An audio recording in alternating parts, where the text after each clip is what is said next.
Megan Reynolds clutched the steering wheel of her aging sedan, knuckles white as Wyoming prairies stretched endlessly before her. Boxes packed to the ceiling, clothes hanging from hooks, and houseplants wedged into remaining spaces transformed the car into a traveling storage unit that smelled of cardboard and desperation. She glanced at the rearview mirror, catching 8-year-old Lily's face peaceful in sleep despite the upheaval of recent months. Scout, their German shepherd, panted from the backseat nose, periodically pressing against the window when wildlife appeared in the rolling landscape. This was it, her last-ditch effort to rebuild their lives after the divorce and sudden layoff had left them financially and emotionally drained.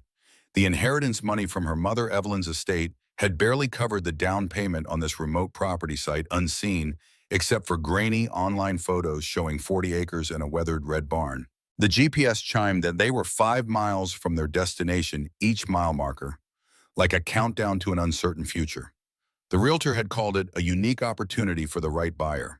Translation, nobody else wanted it. But the price had been unbeatable, especially with land values soaring everywhere else. And Megan desperately needed a fresh start away from Chicago's constant reminders of failure. Lily stirred in the passenger seat, rubbing sleep-crusted eyes. "Are we there yet?" "Almost, sweetie. Look, I think I can see our barn from here." Megan pointed toward a splash of faded red visible against golden prairie grasses. Something about that old structure had called to her from the online listing, perhaps because it seemed as in need of restoration as she felt herself. Scout's bark echoed through the car as they turned onto a gravel driveway, stretching nearly a quarter-mile toward a modest farmhouse. The structure was simple white clapboard with a covered porch and stone chimney rising from the center of the roof. Behind it stood the barn, larger than it had appeared in photos, weathered red paint peeling to reveal silver-gray wood beneath. The car rolled to a stop, and for a moment they sat in silence. This was real now. No going back. "It looks like the houses in my storybooks," Lily whispered, awe mixing with uncertainty. "Does it have a princess tower?" "No princess tower, but something better, space for your very own art corner and a yard big enough for Scout to run for miles." Megan forced brightness into her voice despite the anxiety tightening in her chest. What if this was a mistake? What if she couldn't make the mortgage payments once the inheritance money ran out? What if Lily hated being so far from her friends? Scout bounded from the car the moment Megan opened the door, racing circles around the yard, nose to ground, tail whipping with excitement. At least someone approved of their new home. Lily followed, more cautiously, stuffed rabbit clutched to her chest as she surveyed the property. The house key turned stiffly in the lock, another reminder of how long the place had stood empty. Inside, dust and disuse hung heavy in the air, but beneath that Megan detected faint scents of lemon polish and wood smoke. Someone had loved this house once. The furniture that came with the property was sturdy, an unfashionable plaid sofa in the living room, wooden chairs with woven seats around a kitchen table, beds with iron frames, and quilts that smelled of cedar. Evelyn would have approved of their practical simplicity. The thought brought a familiar ache. Imabek. Nearly a year since Alzheimer's had taken her mother, and still Megan narrated observations to a woman no longer there. While Lily explored upstairs bedrooms, Megan stood at the kitchen window gazing at the barn. Something about its silhouette against the late afternoon sky tugged at her. Perhaps it was the potential she saw with work. It could become the pottery studio she dreamed of since college, before marriage and motherhood, and a marketing career redirected her creative energies. The severance package from her former employer had included enough for a kiln and basic equipment. Maybe here, away from pressures and judgments of her previous life, she could finally pursue the art that had once brought her such joy. Lily's footsteps pounded down the stairs, her face flushed with excitement. "Mom, there's an attic with a window seat. Can I make it my secret reading place, please?" "Of course you can. We'll find pillows to make it cozy." Megan smiled, relieved to see enthusiasm replacing the solemn wariness that had shadowed her daughter since the divorce. By sunset, they'd unloaded essentials and organized a simple dinner of sandwiches and fruit. Lily fed Scout while Megan unpacked kitchen necessities, familiar routines bringing comfort amid strange surroundings. "Can we explore the barn tomorrow?" Lily asked during bedtime, eyes heavy with exhaustion. First thing after breakfast, Megan promised, smoothing back Lily's curls. "Maybe we'll find hidden treasure. Like in Grandma Evelyn's stories." A yawn punctuated the question. "Maybe." Megan's throat tightened. During her final months, Evelyn often drifted into storytelling, spinning tales about hidden boxes and secret messages that Megan attributed to Alzheimer's confusion. Grandma always said old buildings keep secrets.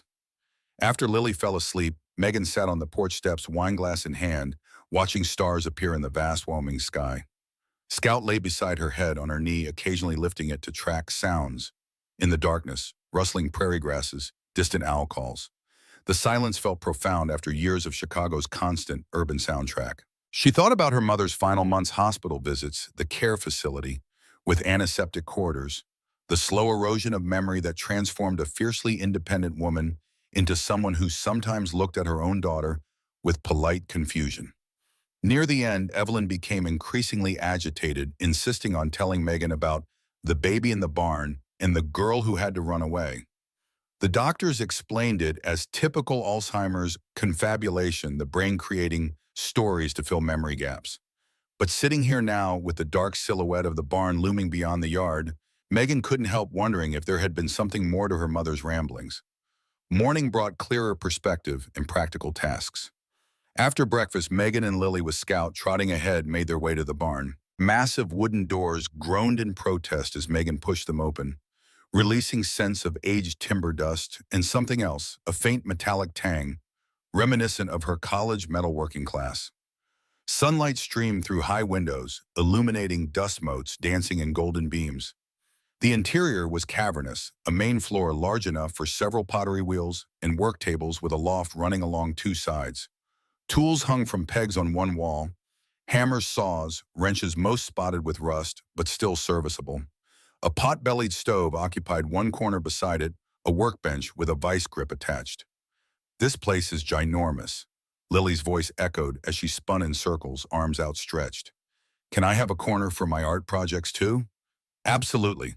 Megan's mind was already arranging the space pottery wheels near windows for natural light kiln, against the far wall shelving for glazes and tools display areas for finished pieces.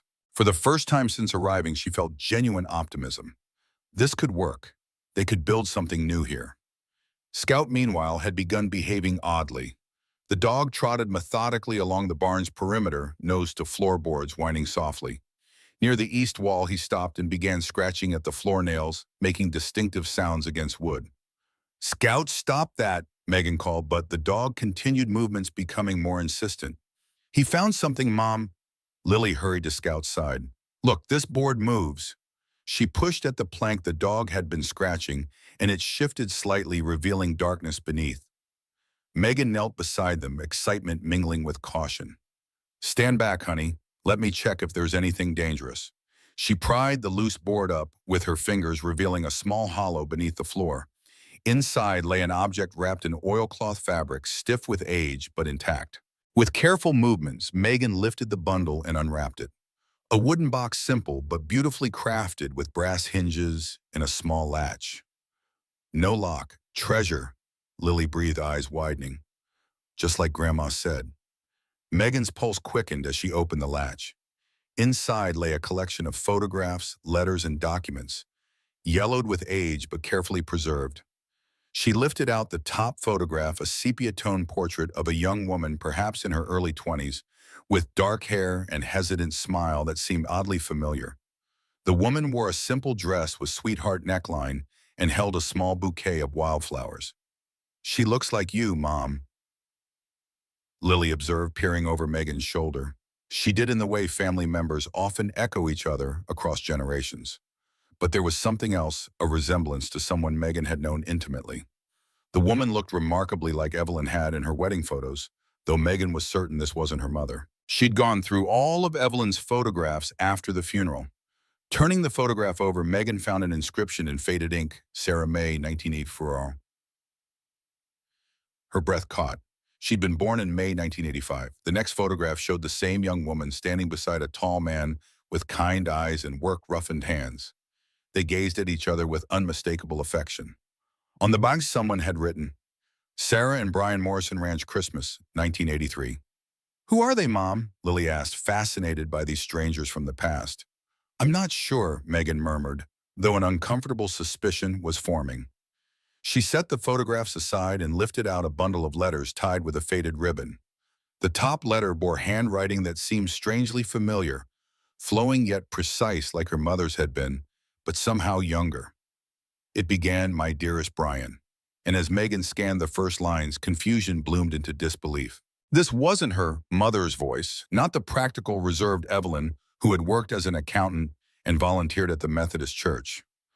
This was someone passionate and poetic writing about stolen moments and a love that made the everyday world seem pale in comparison. Megan's hands trembled as she set the letter aside and reached for an official-looking document, a birth certificate for Sarah Emma Collins, born March 15, 1964. The birth date matched her mother's, but the name was wrong. Evelyn Louise Walker was what Megan had always known, yet the handwriting on the letters was undeniably similar to her mother's. Another document, a marriage certificate, but not for David and Evelyn Walker. This showed Sarah Collins marrying William Morrison in 1982, only to be dissolved a year later. Megan had never heard of William Morrison. Her father was David Walker, a quiet, steadfast man who died of a heart attack when she was 12. At the bottom of the box lay one final document that made Megan's world tilt on its axis, a birth certificate. Her birth certificate, but not the one she'd seen before. This one listed her mother as Sarah Collins and her father as Brian Stewart. May 5th, 1985. "Mom, are you okay? You look weird." Lily's voice seemed to come from far away. Megan forced herself to breathe, focusing on her daughter's concerned face. "I'm fine, sweetie, just surprised by what we found." She carefully returned the documents to the box, needing time to process their implications away from Lily's observant eyes. "Let's continue our exploration. I think this barn has more secrets to share." To distract them both, Megan suggested they map the space-measuring dimensions for her future studio. Lily enthusiastically embraced the role of assistant, holding one end of the measuring tape and recording numbers in a small notebook with careful precision. Scout, however, remained interested in the floorboards, continuing his methodical investigation of the perimeter. While Lily drew a picture of how she thought the studio should look, Scout's excited barking drew Megan to another section near an old feed trough. The dog was pawing at the dirt floor, which appeared softer than surrounding ground. "What is it, boy?" Megan knelt beside Scout, patting the earth. It definitely felt disturbed, as if someone had dug there and replaced the soil. Curiosity overriding caution, she retrieved a small spade from the tool collection and began to dig. About 18 inches down, the spade struck something solid. Megan carefully cleared away soil to reveal a tin box wrapped in oilcloth similar to the wooden one they'd found earlier, but sealed with wax around the edges. This had been buried with intention of long-term preservation. "Another treasure box," Lily exclaimed, abandoning her drawing to watch Megan extract the box from its hiding place. "Let's take it to the house," Megan suggested, suddenly aware of lengthening shadows in the barn. "We can open it after lunch." In the kitchen, with sandwiches finished and the tin box sitting between them on the table, Megan struggled to maintain casual demeanor for Lily's benefit. Inside, her mind raced with questions. Who was Sarah Collins? Why did she have Megan's birth certificate? What was her connection to Evelyn Walker? And most disturbing, had the woman Megan knew as her mother actually been someone else entirely? The wax seal crumbled as Megan carefully broke it, revealing another bundle of letters tied with blue ribbon. These were written on heavier stock with elegant letterhead reading Stewart Ranch in embossed script. The handwriting was masculine, flowing but decisive, and the letters were addressed to "My darling Sarah." Megan read the first few lines, immediately drawn into intimate correspondence, revealing the depth of Brian Stewart's feelings for Sarah Collins. "I cannot stop thinking about our conversation yesterday. You are right that our situation is impossible, but my heart refuses to accept the logic of it. I know I have no right to ask you to wait for me, but I cannot imagine a future without you in it." Lily, bored with adult correspondence, wandered into the living room to arrange her stuffed animals on the plaid sofa. Megan seized the opportunity to scan through the letters more rapidly, piecing together a narrative that made her heart race. The letters spanned nearly 2 years, from early 1984 through spring 1986, documenting a passionate but troubled relationship. Brian wrote about his unhappy marriage to Rebecca, describing it as a union arranged by our families for business reasons rather than love. He spoke of Sarah as the light in my darkness, the one person who understands my dreams of modernizing the ranch and building something lasting. As correspondence progressed, the tone became increasingly urgent and worried.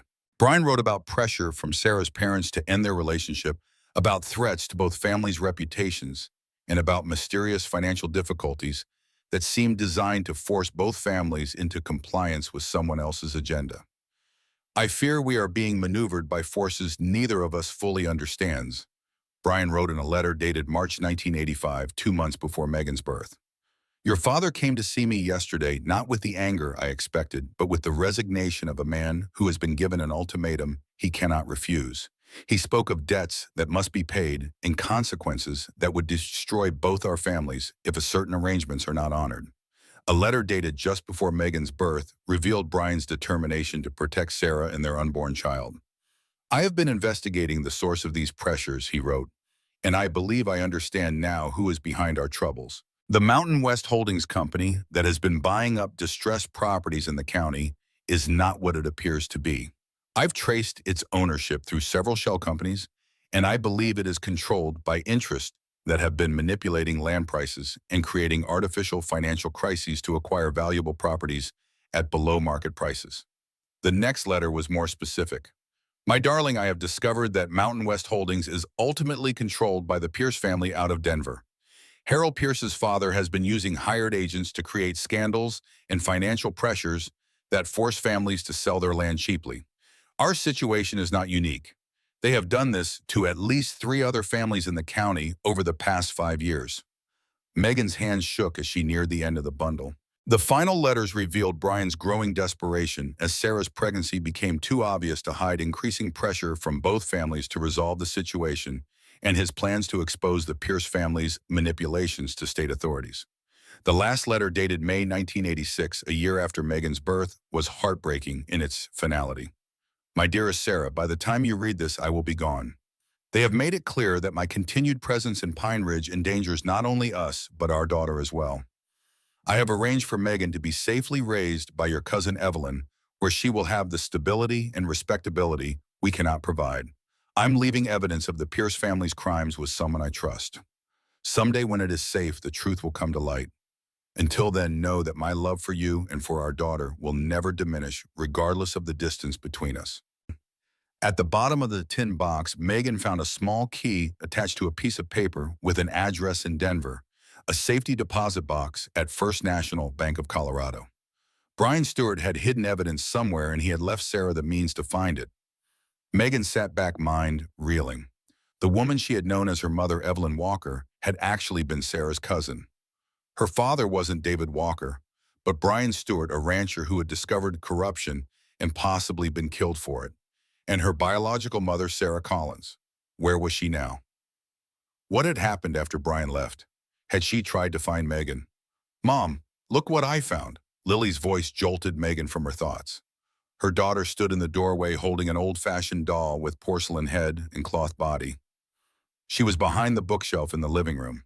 The doll was clearly antique with faded calico dress and hand-stitched features. As Lily handed it over, Megan noticed something unusual about the weight, heavier than it should be, with odd firmness to the cloth body. Let me see her for a second, sweetie.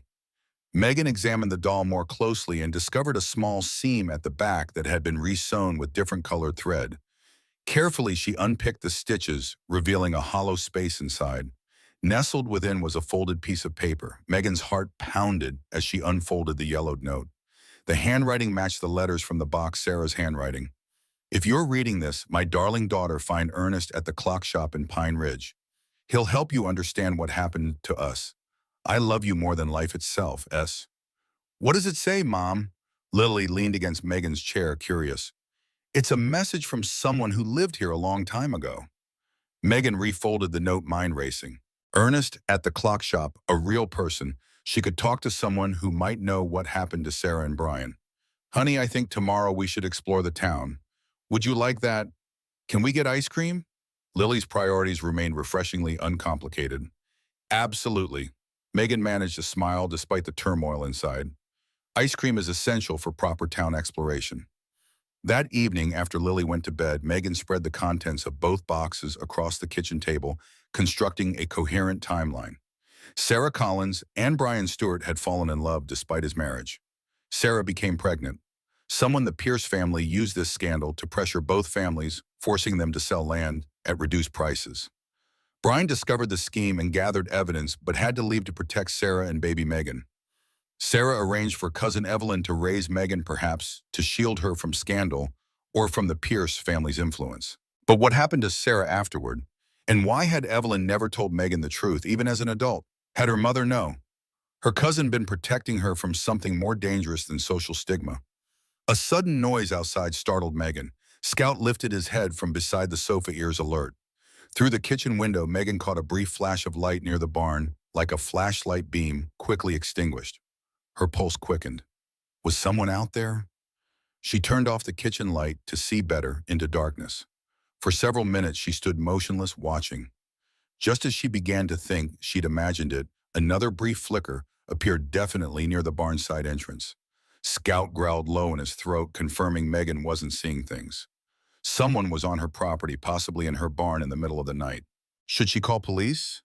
But what would she tell them? I saw a light and my dog growled. By the time they arrived from town, whoever was out there would be long gone. Instead, she grabbed her phone and a heavy flashlight, then checked that doors were securely locked. She debated waking Lily but decided against it. No sense frightening her daughter if this turned out to be nothing more than a curious neighbor or local wildlife triggering a security light she hadn't noticed. From the living room window, Megan kept watch for 20 minutes, but the light didn't reappear. Eventually, Scout settled back down, though he remained more alert than usual, eyes frequently turning toward the window. Sleep came fitfully that night. Megan's dreams, filled with fragments of letters, imagined conversations between Sarah and Brian, and shadowy figures moving around the barn. She woke before dawn, exhausted but too restless to return to sleep. While coffee brewed, she stood at the kitchen window, watching the barn in gray pre-dawn light.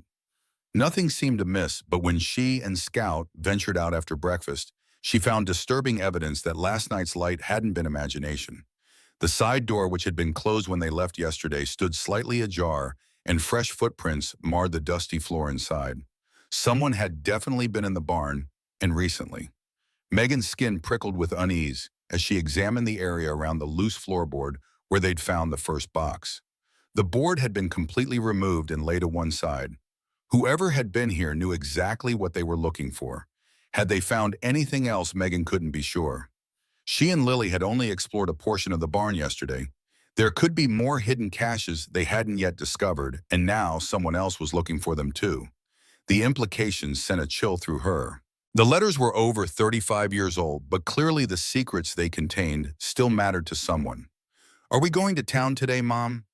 Lily appeared in the doorway, still in pajamas, hair tousled from sleep. Scout immediately trotted to the girl's side, protective as always. "Yes, after you get dressed." And Lily?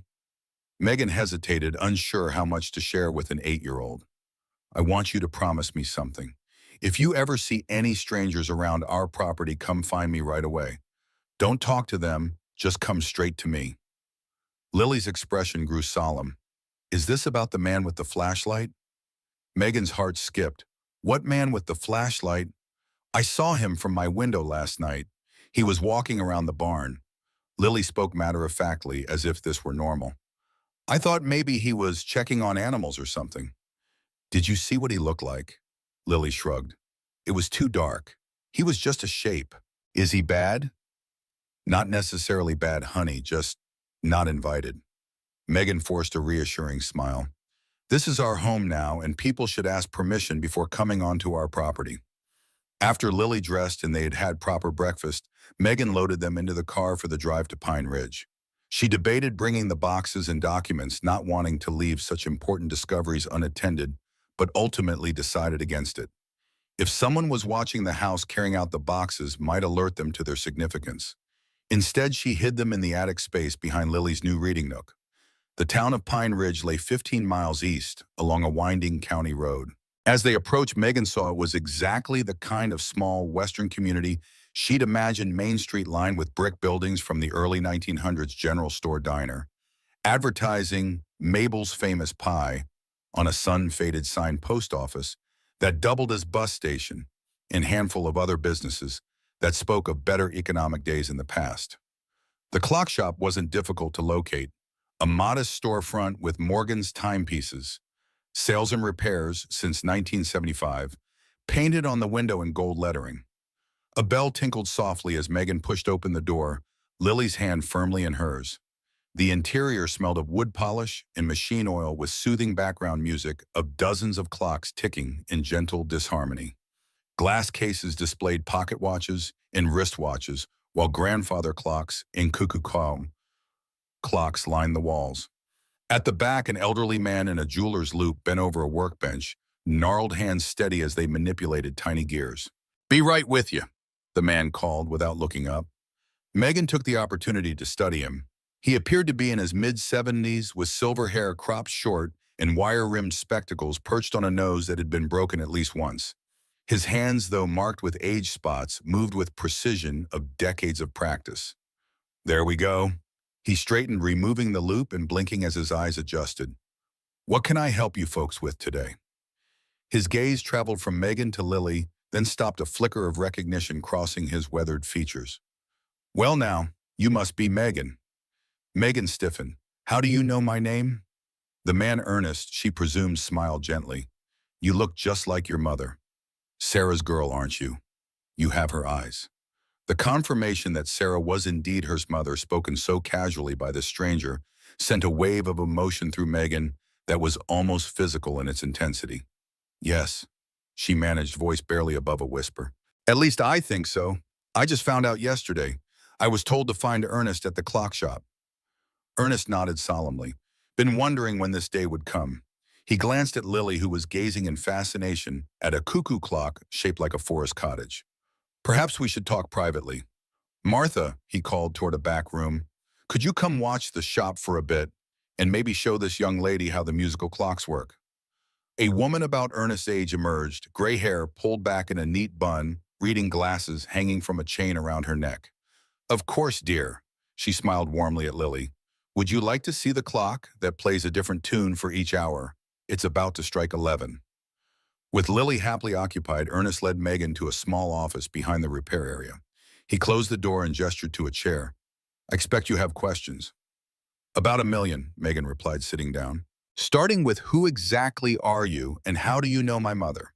"Ernest Morgan. I was a friend of your father's, Brian Stewart." He settled into a worn leather chair behind a desk cluttered with clock parts and ledgers. "And I wasn't just a clockmaker back then. I was also a former military police officer who helped run a sort of underground network. We assisted people who needed to disappear for their own safety."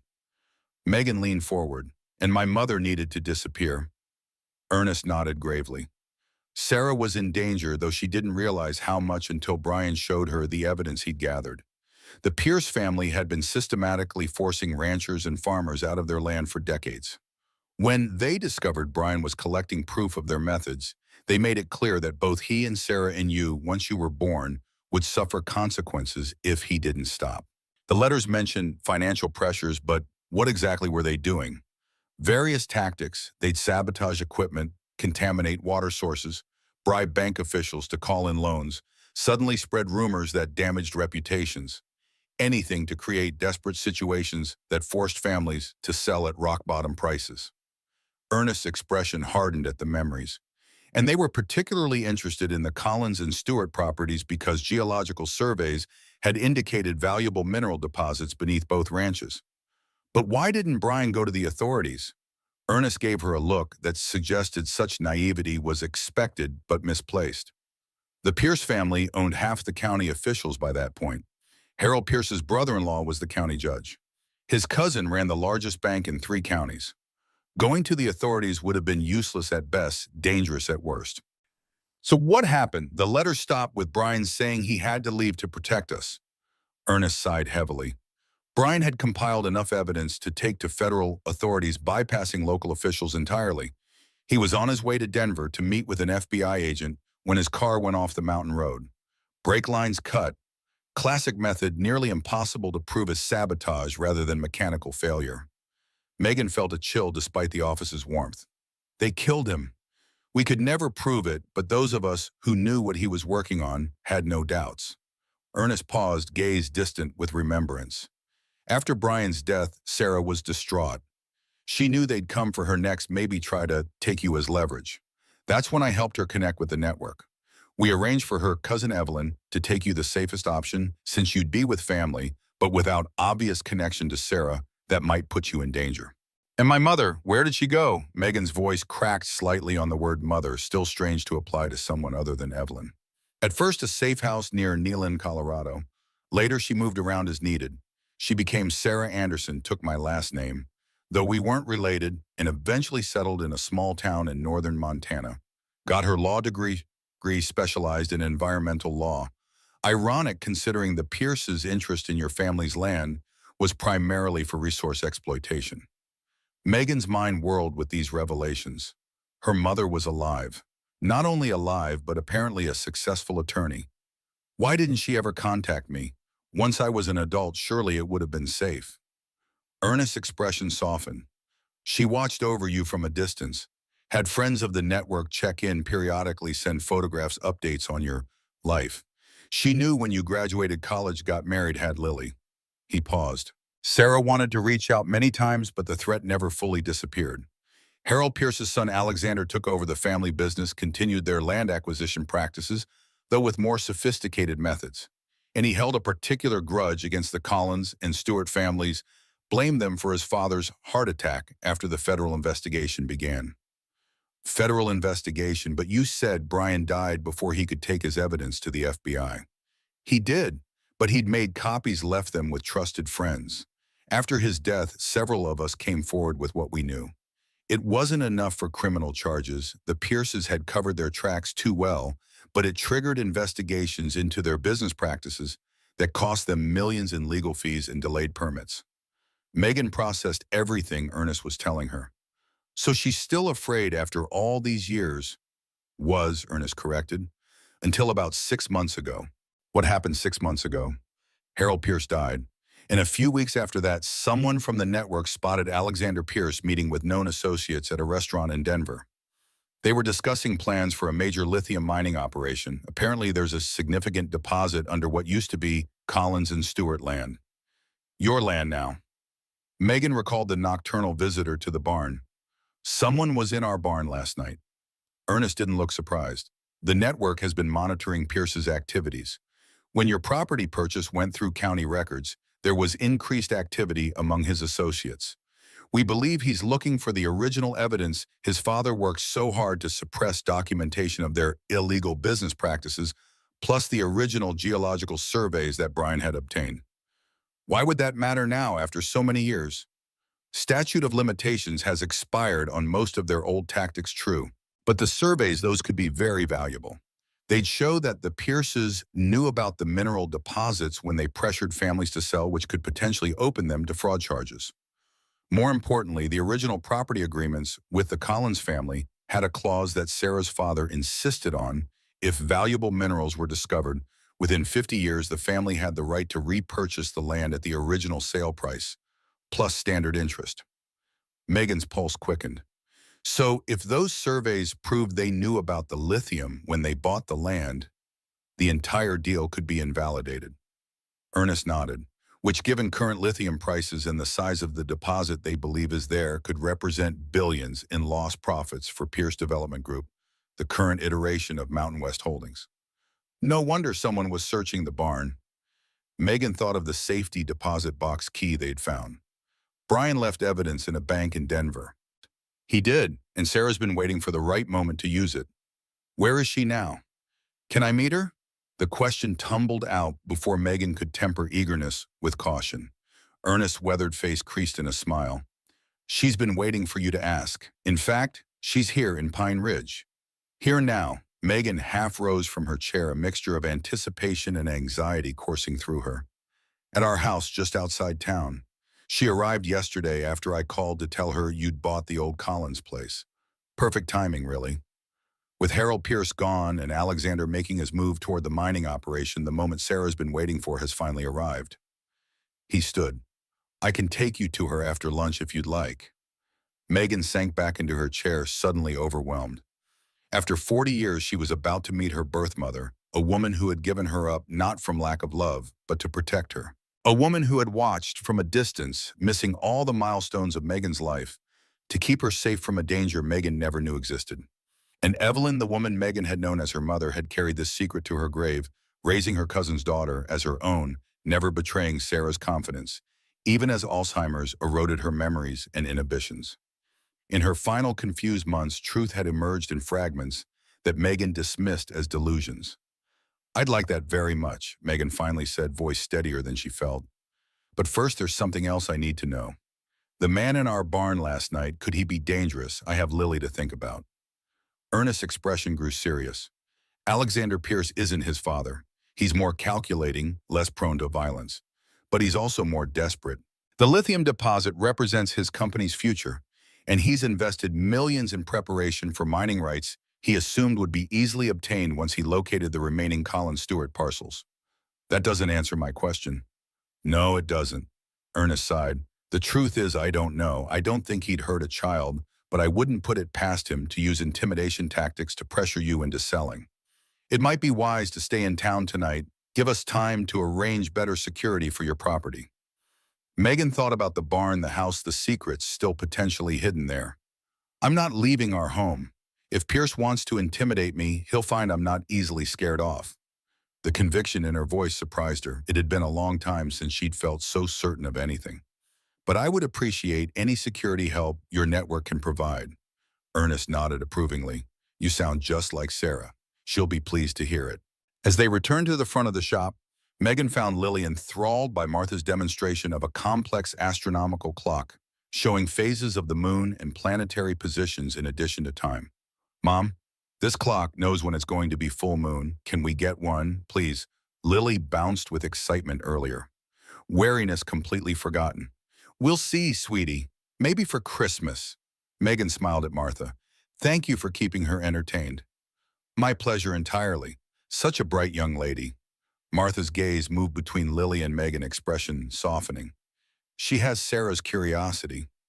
So Martha was part of this too, part of the network that had protected Sarah, and by extension, Megan herself. How many people in this small town knew more about Megan's origins than she did? "We've been invited to lunch," Megan told Lily. "Would you like to meet some new friends?" "Will they have ice cream?"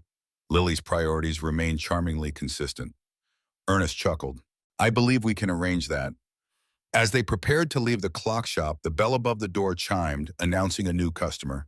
Ernest tensed slightly, then relaxed as an elderly man with a walking cane entered. "Morning, Joseph," Ernest called. "Just closing up for lunch. Can it wait till after?" Joseph, a lean man with a farmer's weathered complexion, glanced curiously at Megan and Lily before nodding. "No rush, Ernest. Just bringing Marjorie's anniversary clock in for its annual service." His gaze lingered on Megan. "Forgive me, miss, but you look mighty familiar. You related to folks around here?" Before Megan could answer, Ernest stepped in smoothly. "Joseph, this is Megan Reynolds and her daughter Lily. They just bought the old Collins place out on County Road 7. Recognition dawned in Joseph's eyes. "Collins Place, well, now that's something. Haven't heard it called that in decades." He extended a gnarled hand to Megan. "Joseph Bennett. I worked that land with Richard Collins back in the day before the troubles came. You're Sarah's girl, aren't you?" Got her eyes, sure enough. Megan shook his hand, startled at being so easily identified. "Yes, apparently I am. Though I only learned that yesterday." Joseph nodded sagely. "Figured as much. Evelyn did right by you from what I hear. Good woman, your aunt." "She was," Megan agreed, still adjusting to thinking of Evelyn as aunt rather than mother. "Did you know my father too, Brian Stewart?" A shadow crossed Joseph's weathered face. "Fine man. Didn't deserve what happened to him. None of them did." He glanced at Ernest. "You telling her about the Pierces?" "Started to. There's a lot to cover." Ernest's tone suggested the conversation should move elsewhere. Joseph took the hint. "Well, I won't keep you from your lunch." "But Miss She..." He turned back to Megan, expression grave. "Watch yourself out at that place. Alexander Pierce has been asking questions all over town since your purchase went through. Mighty interested in that barn of yours." "So I've gathered," Megan replied earlier, unease returning. "Someone was in it last night." Joseph's bushy eyebrows rose. "Bold move even for a Pierce. You be careful. That family plays the long game, and they don't like losing." With a nod to Ernest and gentle smile for Lily, He departed, the bell tinkling in his wake. Outside, bright Wyoming sunshine seemed at odds with the shadowy conspiracies Megan had been hearing about. Pine Ridge's main street bustled with modest activity of a small town at midday, people entering the diner, a mail truck parked at the post office, teenagers lounging on a bench outside the general store. How many of these ordinary-seeming townsfolk knew about Sarah Collins and Brian Stewart? How many were part of Ernest's network? And how many might be aligned with Pierce's interests? As if sensing her thoughts, Ernest spoke quietly as they walked toward his truck. Not everyone in town knows Sarah's story. Those who do fall into two camps, people who help protect her and people who believe the lies Pierce's father spread after she disappeared. What lies? Yes. That she'd had a breakdown after Brian's death, that she'd been institutionalized. Later, rumors circulated that she died in a facility somewhere in Colorado. Ernest's expression hardened. Harold Pierce even produced a fake death certificate for Sarah Collins in 2019, probably hoping to put to rest any lingering questions about her whereabouts or claims to the land. A fake death certificate, isn't that illegal? Highly. But when you own half the county officials and have millions to spend on problems, certain illegalities become merely expensive inconveniences. They reached a blue pickup truck parked in front of the hardware store.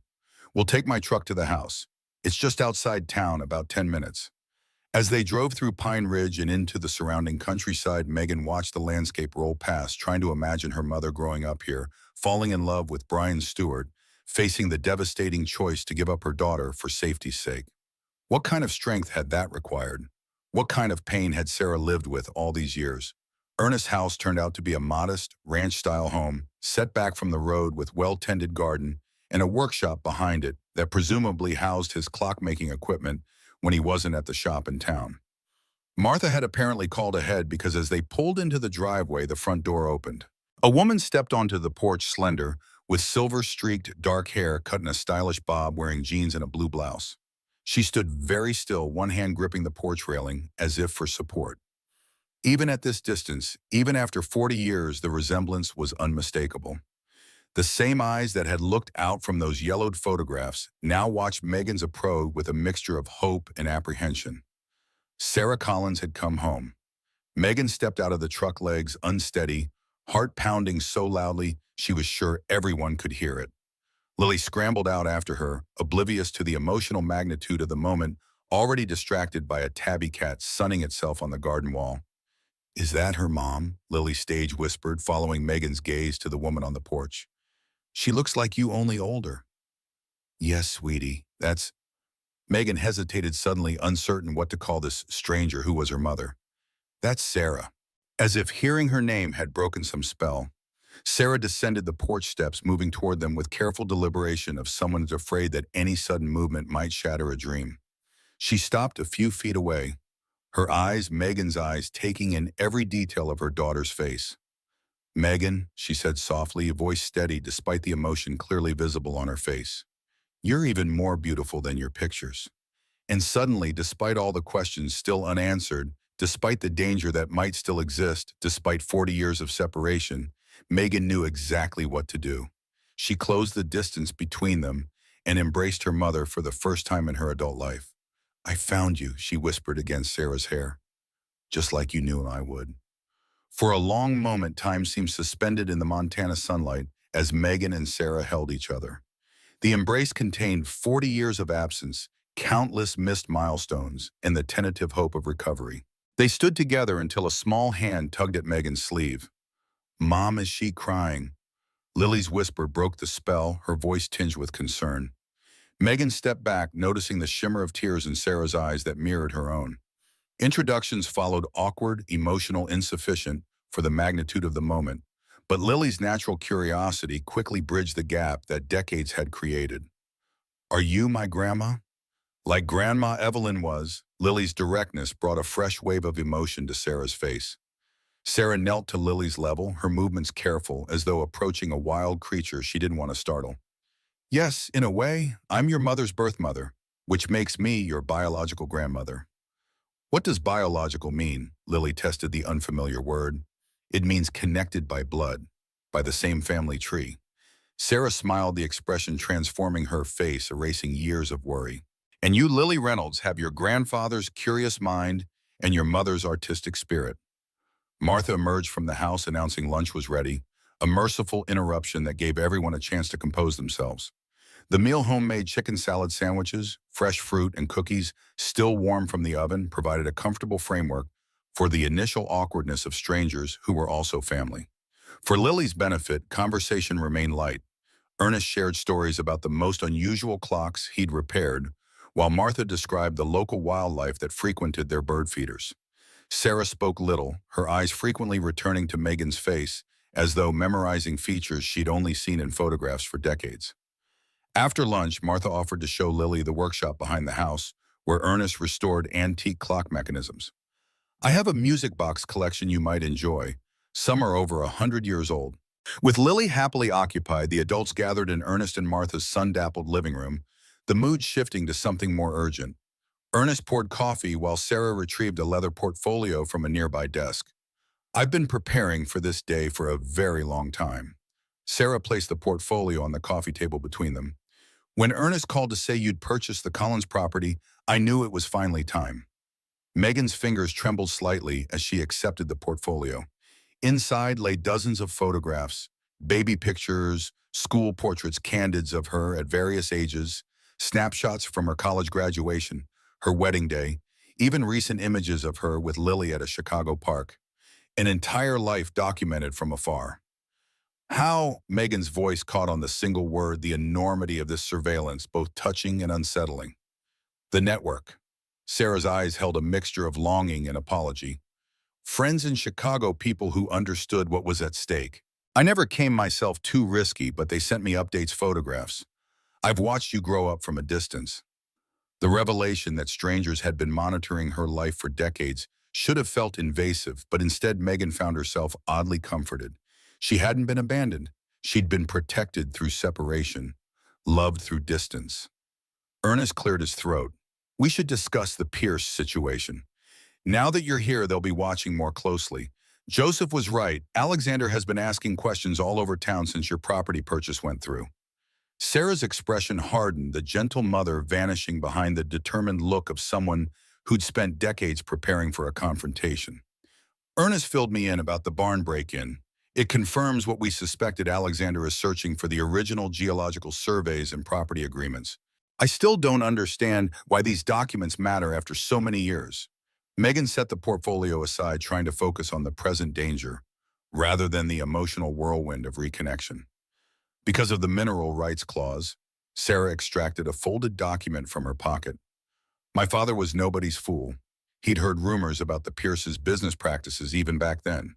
When they pressured him to sell during my scandal with Brian, he insisted on a protective clause. She smoothed the document on the table, a copy of the original property sale agreement between Richard Collins and Mountain West Holdings, dated September 1985. Sarah's finger traced a paragraph near the bottom of the page. The Collins family retains right of first refusal for any mineral extraction permits and right to repurchase the property at original sale price plus standard interest if economically viable mineral deposits are discovered within 50 years of this agreement. And there's lithium under my property. Megan completed the thought. Valuable lithium that the Pierces knew about when they forced your father to sell. Exactly, Sarah nodded. Based on current market values, we're talking about billions in potential mining revenue, and the 50-year window doesn't close until 2035. Ernest leaned forward. The Pierces have spent decades burying this history, destroying evidence of their knowledge of the deposits and spreading the story that Sarah had a mental breakdown after Brian's death. They even produced a fake death certificate for her a few years ago, probably hoping to eliminate any potential claimants to the mineral rights. A chill ran through Megan as the implications became clear. So when I purchased the property, suddenly there was a Collins descendant back on the land, potentially with access to evidence that could validate the mineral rights claim. More than potentially, Sarah replied, her voice steady. Brian left proof in that Denver safety deposit box. Did you find the key? Yes, in a tin box buried in the barn, Megan confirmed, along with letters between you and Brian. But why would he hide evidence in the barn rather than take it directly to authorities?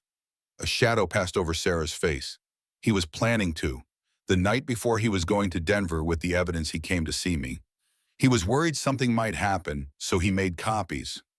One set he took with him, another he hid in the barn, and a third he left with his trusted friend, a lawyer in Denver named Frank Carter. Ernest nodded. Frank was part of the network.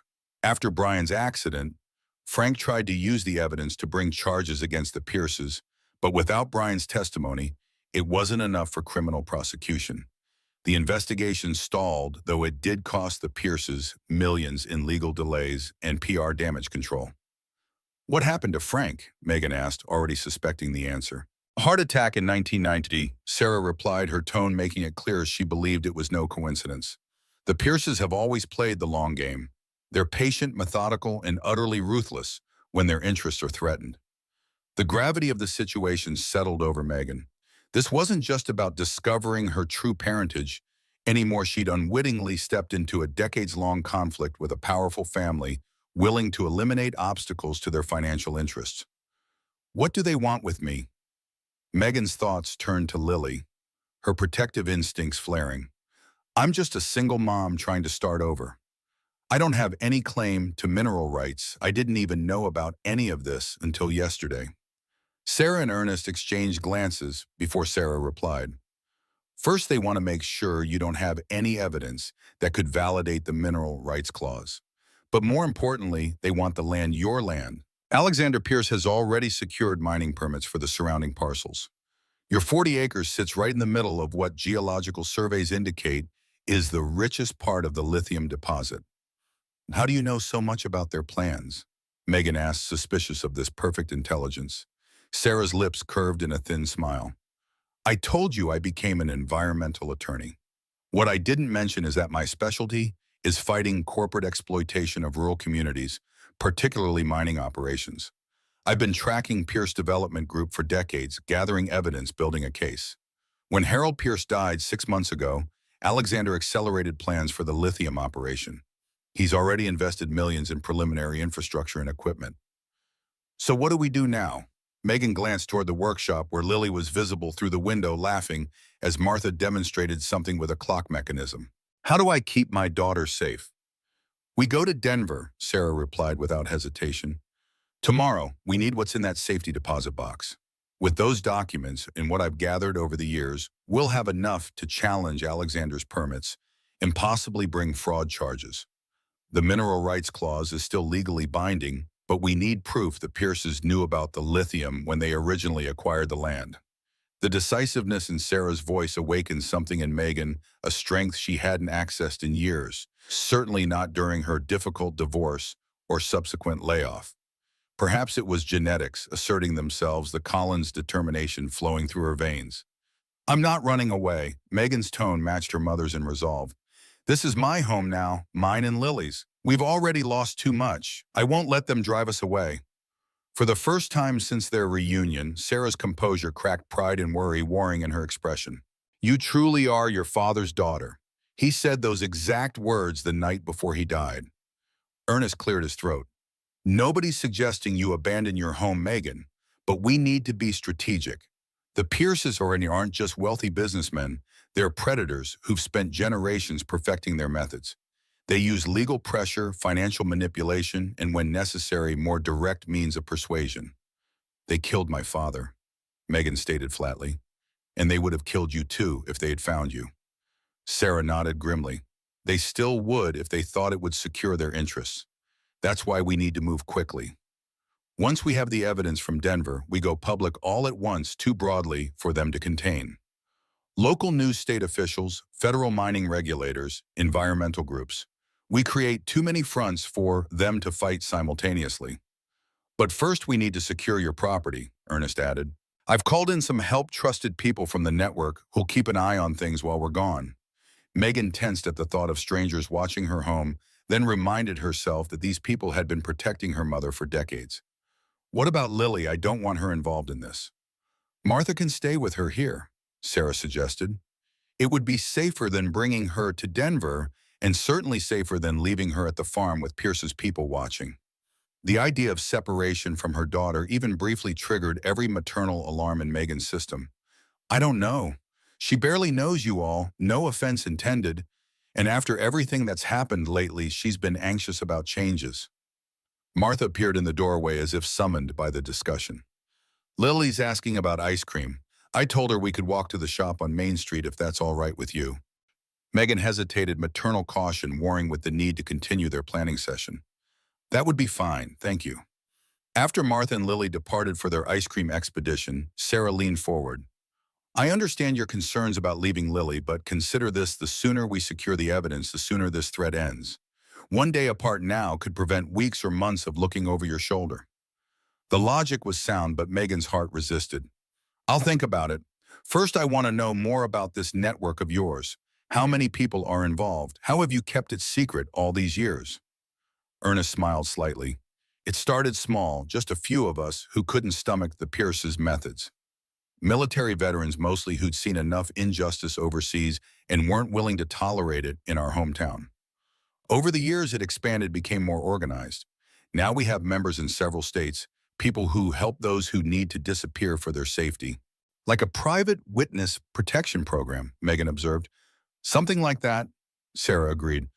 Only for people the system can't or won't protect: women fleeing abusive partners with political connections, whistleblowers threatened by powerful corporations, families targeted by organized crime, people for whom official channels have failed. The magnitude of this revelation settled over Megan. This wasn't just about her mother or the Collins property she'd stumbled into, something far larger, a shadow network operating outside official channels to provide protection where the law fell short. How did you fund something like this? Megan asked, professional curiosity from her marketing days emerging. This kind of operation must require significant resources. A hint of amusement flickered across Sarah's face. You're thinking like a businesswoman. Good. That perspective will be valuable. She paused, considering her words carefully. The network is largely self-funding through a foundation that appears to support rural community development and environmental protection. Both legitimate causes we actually advance, but with additional resources allocated to our protection work. And significant anonymous donations from beneficiaries who've established successful new lives, Ernest added. People don't forget when you save them from powerful enemies. They tend to be generous once they're safe. Megan processed this information, her mind working through implications. So when you said you've been waiting for the right moment to confront the Pierces, you weren't just speaking metaphorically. You've been preparing for this for decades, gathering resources, building a network. Justice is patient. Sarah's voice carried the weight of 40 years' determination. And so am I. The conversation paused as Ernest's phone chimed with a message. He checked it, his expression shifting to concern. Joseph just texted. Someone matching Alexander Pierce's description was asking about you at Mabel's Diner. Mentioned he was interested in buying your property, wanted to know if anyone had contact information. Megan felt a chill despite the warm afternoon. He moves fast. He's been waiting for this opportunity for years, Sarah replied, and he's just as motivated to prevent us from accessing that safety deposit box as we are to open it. The sound of the front door opening announced Martha and Lily's return, the child's animated chatter about triple scoop ice cream filling the suddenly tense atmosphere. Megan forced a smile, watching her daughter's chocolate-smeared face with a fierce protectiveness that clarified her decision. I'll go to Denver, Megan announced once Lily had been settled in another room with a book. But I want to check on the house first. There might be other evidence hidden there that we haven't found yet. Sarah nodded approvingly. We should go this evening after dark. Less chance of being observed. I'll make arrangements for security. Ernest moved toward his office. Joseph and his sons will keep watch tonight, and I have other network members who can relieve them tomorrow. The remaining afternoon passed in careful preparation. Sarah briefed Megan on everything she gathered about Alexander Pierce, his business methods, known associates, political connections. Martha quietly packed overnight bags for their Denver trip, while Ernest coordinated with various network members via encrypted messaging apps. Megan spent time with Lily, trying to gauge how her daughter would react to a brief separation. To her surprise, Lily seemed enchanted by Martha, particularly after the older woman showed her how to make a simple clockwork toy from spare parts in Ernest's workshop. Can I stay with Miss Martha tomorrow if you need to go somewhere, Mom? Lily asked during dinner unprompted. She said she'd teach me how to make a music box that plays my favorite song. The innocent question humming just as Megan had been working up the courage to broach the subject felt like a sign. Would you be okay with that? I might need to take care of some grown-up business with Sarah. Sure, Lily shrugged with the easy adaptability of childhood. Miss Martha said I could help feed the chickens in the morning and collect eggs. I've never collected eggs before. Relief washed over Megan, though it was quickly tempered by a new concern. Was Lily becoming too comfortable with these strangers too quickly? Then again, children often sensed genuineness in adults that even the most sophisticated pretenses couldn't fake. If Lily trusted Martha and Ernest, perhaps Megan should trust her daughter's instincts. As twilight deepened into dusk, Megan, Sarah, and Ernest prepared for their reconnaissance mission to the Collins farm. They would take separate vehicles. Ernest first to ensure the property was clear of unwanted visitors, followed by Megan and Sarah 15 minutes later. Megan knelt before Lily, who was already in pajamas, and settled on Martha's comfortable guest bed with a stack of books. I'll be back in a couple of hours, sweetie. Miss Martha will be right downstairs if you need anything. Are you going to find more treasure in our barn? Lily asked, eyes bright with adventure rather than anxiety. Maybe. Megan smiled, relieved at her daughter's calm acceptance. I just need to check on Scout and make sure everything's okay at the house. Bring Scout here, he can sleep in my room. Lily suggested, the idea clearly appealing to her. We'll see, Megan kissed her forehead. Be good for Miss Martha. The drive back to the Collins farm followed winding country roads, now silver in the moonlight. Sarah sat beside Megan in the passenger seat, her profile sharp against the night landscape, hands folded tightly in her lap, the only sign of her tension. Tell me about him. Megan broke the silence as they turned onto the county highway. My father. The letters show what he felt for you, but I want to know what kind of man he was. Sarah's posture softened slightly, the memory bringing both pain and comfort. Brian was extraordinary in ordinary ways. Not flashy or dramatic, but solid, a man who saw injustice and couldn't look away, who believed problems were meant to be solved rather than accepted. She paused, gathering memories. He loved the land, understood it in a way most people never do. Could predict weather changes from how the cattle behaved or how the wind smelled. His family had been ranchers for generations, but he was also forward-thinking, studied agricultural science, wanted to implement sustainable practices before that was common. How did you meet? Megan asked, hungry for details of the history that had created her. Community college library. I was studying for a business exam. He was researching irrigation systems. A smile touched Sarah's lips. He asked to borrow my calculator and returned it with a note thanking me and asking if I'd like to get coffee. His handwriting was terrible, all capital letters like architectural drafting, but the sentiment was sweet. But he was married, Megan observed, not judgmentally but seeking understanding. Sarah's expression dimmed. Not when we met.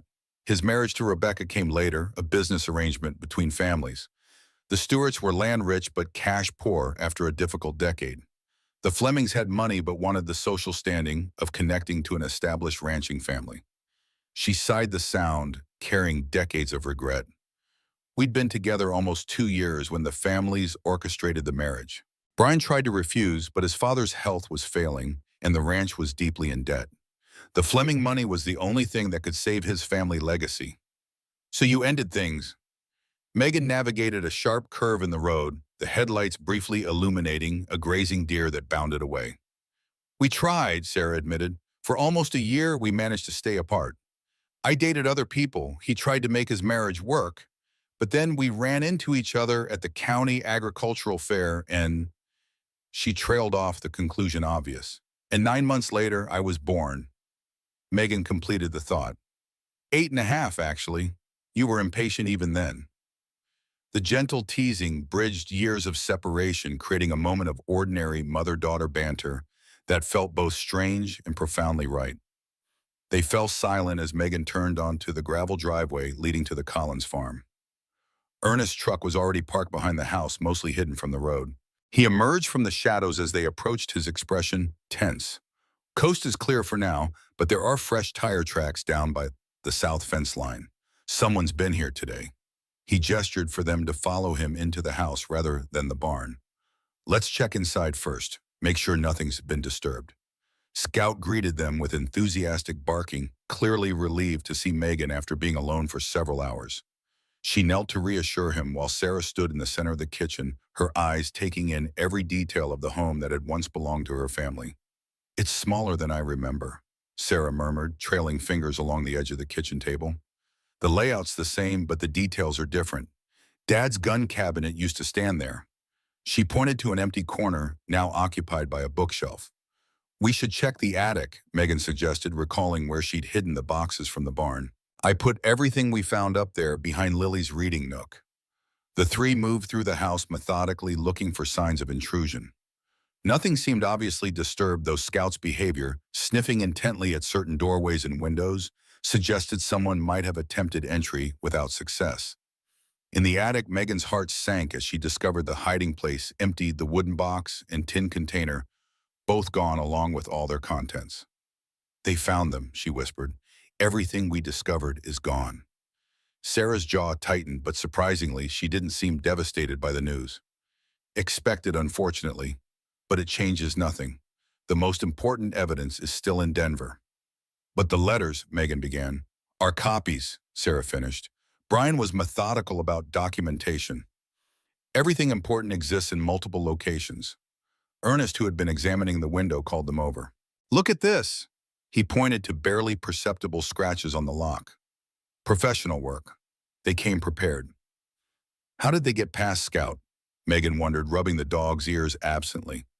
"Probably used something to distract him," Ernest suggested. "Food laced with mild sedative or an electronic device that emits high-frequency sound to drive him to another part of the property temporarily." The violation of her home, this place that was supposed to represent a fresh start, ignited a slow-burning anger in Megan. "Let's check the barn. Maybe they didn't find everything." Outside, the night had deepened, a three-quarter moon casting silver light across the property. They moved quietly toward the barn, Scout leading the way, his posture alert but not alarmed. Ernest produced a small but powerful flashlight, its beam cutting through the darkness as they entered the cavernous space. Evidence of thorough searching was immediately apparent. Floorboards pried up throughout the structure, the dirt floor disturbed in multiple locations, even sections of wall where boards had been removed to check for hidden spaces. "Comprehensive," Ernest observed grimly. They knew exactly what they were looking for and had time to be thorough. Sarah moved to the area where the feed trough had concealed the buried tin box, kneeling to examine the disturbed earth. "They found both hiding spots, but I wonder if they found the third." Megan turned sharply. "There's another one." "Brian wouldn't have limited himself to just 2 locations," Sarah replied, moving toward the back of the barn where a massive center beam supported the structure. "He believed in redundancy." She ran her hands along the aged wood fingers, searching for something specific. Halfway up the beam, she paused, a slight smile touching her lips. "Still here," she murmured, pressing against what appeared to be a knot in the wood. To Megan's astonishment, a small section of the beam pivoted outward, revealing a narrow cavity carved into the massive timber. From this hiding place, Sarah extracted a small oilskin packet, its surface dusty but intact. "What is it?" Megan moved closer, heart racing with renewed hope. "Insurance." Sarah unwrapped the oilskin, revealing a folded document and a small key different from the one they'd found earlier. "This is the original mineral rights agreement between the Collins and Stewart families, predating the sale to Mountain West Holdings. And this," she held up the key, "is for a different safety deposit box. One the Pierces don't know about." Ernest let out a low whistle of appreciation. "Brian thought of everything." "Not everything." Sarah's expression darkened momentarily. "Or he'd still be alive. But he came close." She carefully rewrapped the document and key, tucking them securely into an inner pocket of her jacket. "We should go. We've lingered too long already." As they turned to leave, Scout's posture changed suddenly, ears forward, body rigid, a low growl building in his chest. Seconds later, the distant sound of vehicle engines broke the night stillness. "Company," Ernest muttered, extinguishing his flashlight. "Out the back now."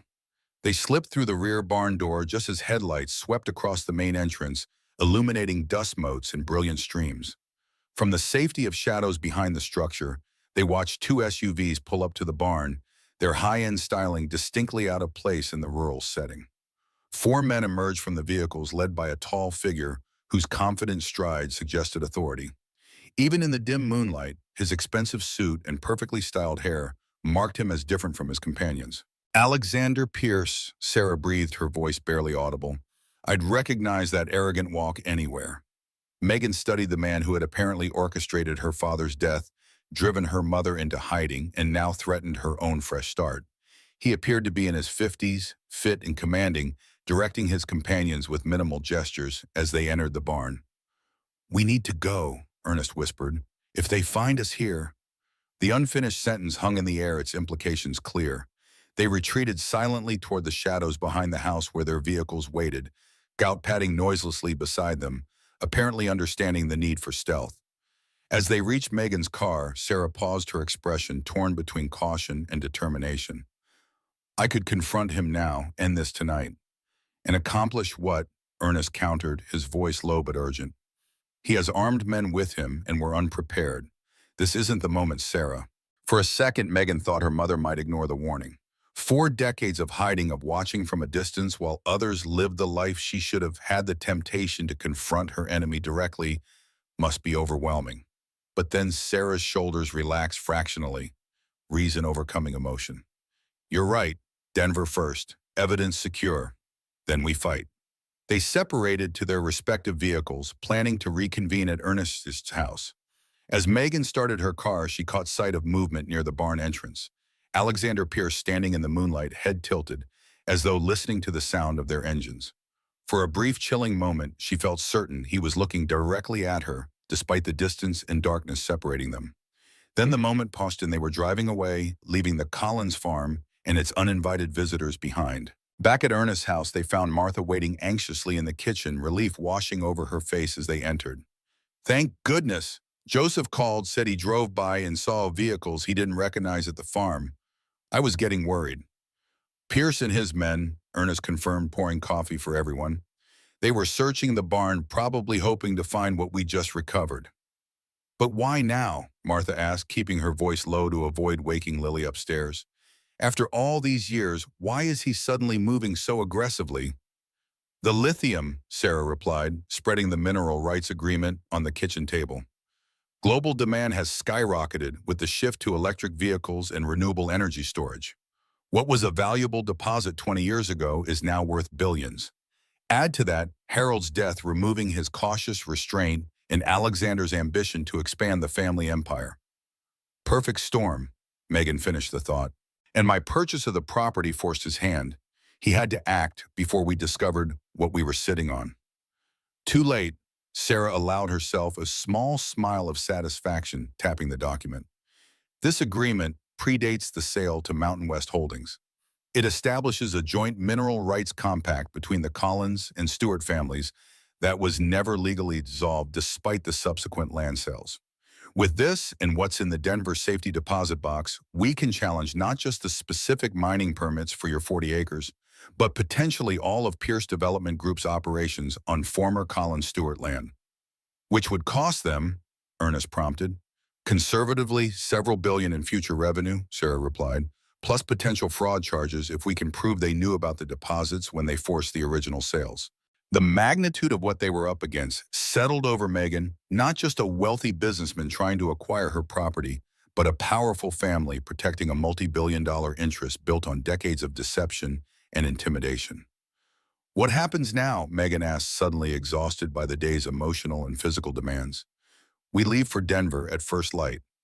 Sarah's tone made it clear this wasn't a suggestion. The sooner we secure what's in that safety deposit box, the better. Ernest nodded agreement. I've arranged for Joseph and 2 other network members to watch your property in shifts. Martha will stay here with Lily.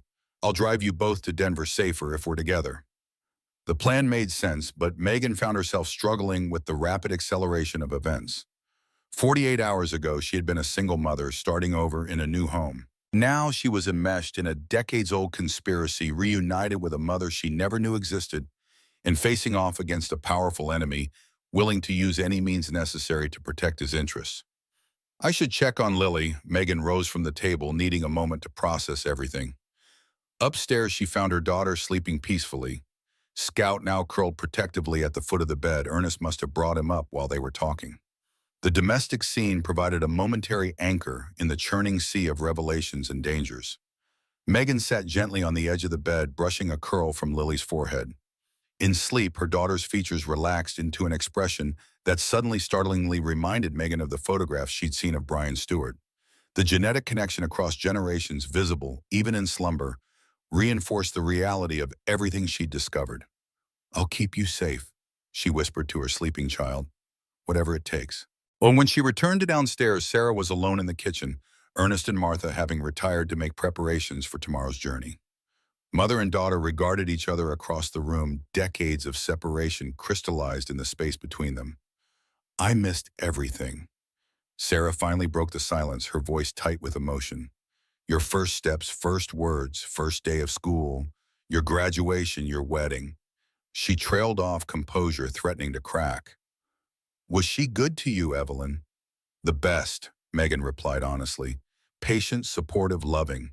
She encouraged my interest in art when David thought it was impractical. Taught me to stand up for myself, to keep going when things got hard."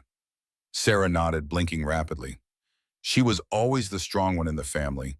When we were girls, she protected me from bullies, taught me to ride a bike, helped me with homework. When I had to leave you, she was the only person I trusted completely to raise you right." Why didn't she ever tell me the truth? The question had been building in Megan since the first discovery in the barn. Even after I was an adult, even after the Pierces couldn't hurt me anymore, why keep the secret? "Because I asked her to," Sarah admitted. "The agreement was that you would be told when you turned 21, but by then Alexander had taken over the family business and was expanding aggressively into areas where the network operated. We detected surveillance on several of our safe houses. It seemed the threat hadn't diminished with time, but had simply evolved." She sighed, the weight of decades of difficult choices evident in the sound. "Every year we reassess the risk. Every year it seems safer to wait just a little longer. Then Evelyn was diagnosed with Alzheimer's, and the decision was taken out of our hands." She tried to tell me at the end. Megan realized, pieces clicking into place. All those stories about the baby in the barn, the girl who ran away, they weren't delusions. They were the truth breaking through as her mind lost its filters. "I visited her once in the care facility," Sarah revealed quietly. "Disguised, of course. She didn't recognize me consciously, but she held my hand and told me not to worry, that you'd turned out just like your mother, stubborn as a mule and twice as smart." I think some part of her knew even then. The revelation of this final connection, her two mothers meeting one last time without her knowledge, brought fresh tears to Megan's eyes. "I wish I'd known. I wish I could have had both of you in my life." "So do I." Sarah reached across the table, taking Megan's hand in a grip that held 40 years of absence. "But we're together now, and we're going to finish what Brian started. The Pierces have taken enough from this family." The determination in her voice stirred something in Megan, a resolute strength she hadn't accessed in years. Tomorrow they would drive to Denver, retrieve the evidence Brian had hidden, and confront the power that had shaped their lives through absence. Tonight, for the first time in 4 decades, mother and daughter shared the same roof, connected by blood, separated history, and united by purpose. In the darkness outside, and known to them, a black SUV cruised slowly past Ernest's house, its driver noting the vehicles in the driveway before continuing on, apparently unhurried, but watching, always watching. Dawn cast long shadows across Ernest's yard as they loaded the truck. The mood was tense, a conversation limited to essential logistics, departure times, routes, emergency contacts. Megan knelt to hug Lily, inhaling the familiar scent of her daughter's hair, strawberry shampoo mingling with the earthy aroma of a child who had already been helping Martha feed chickens. "I'll be back tomorrow night." Megan pressed her forehead against Lily's. "Be good for Miss Martha, okay?" "I will. She's going to show me how to make a pie with the blackberries we picked today." Lily's excitement about the adventure ahead of her made the separation both easier and harder. "Are you and Grandma Sarah going to find more treasure?" The casual use of Grandma Sarah caught Megan off guard, this instant acceptance of a relationship that had taken Megan herself days to process. Children adapted with a fluidity adults could only envy. "Something like that." Megan managed a smile. "Important papers that will help us keep our new home safe." Scout whined softly from the porch where he'd been instructed to stay.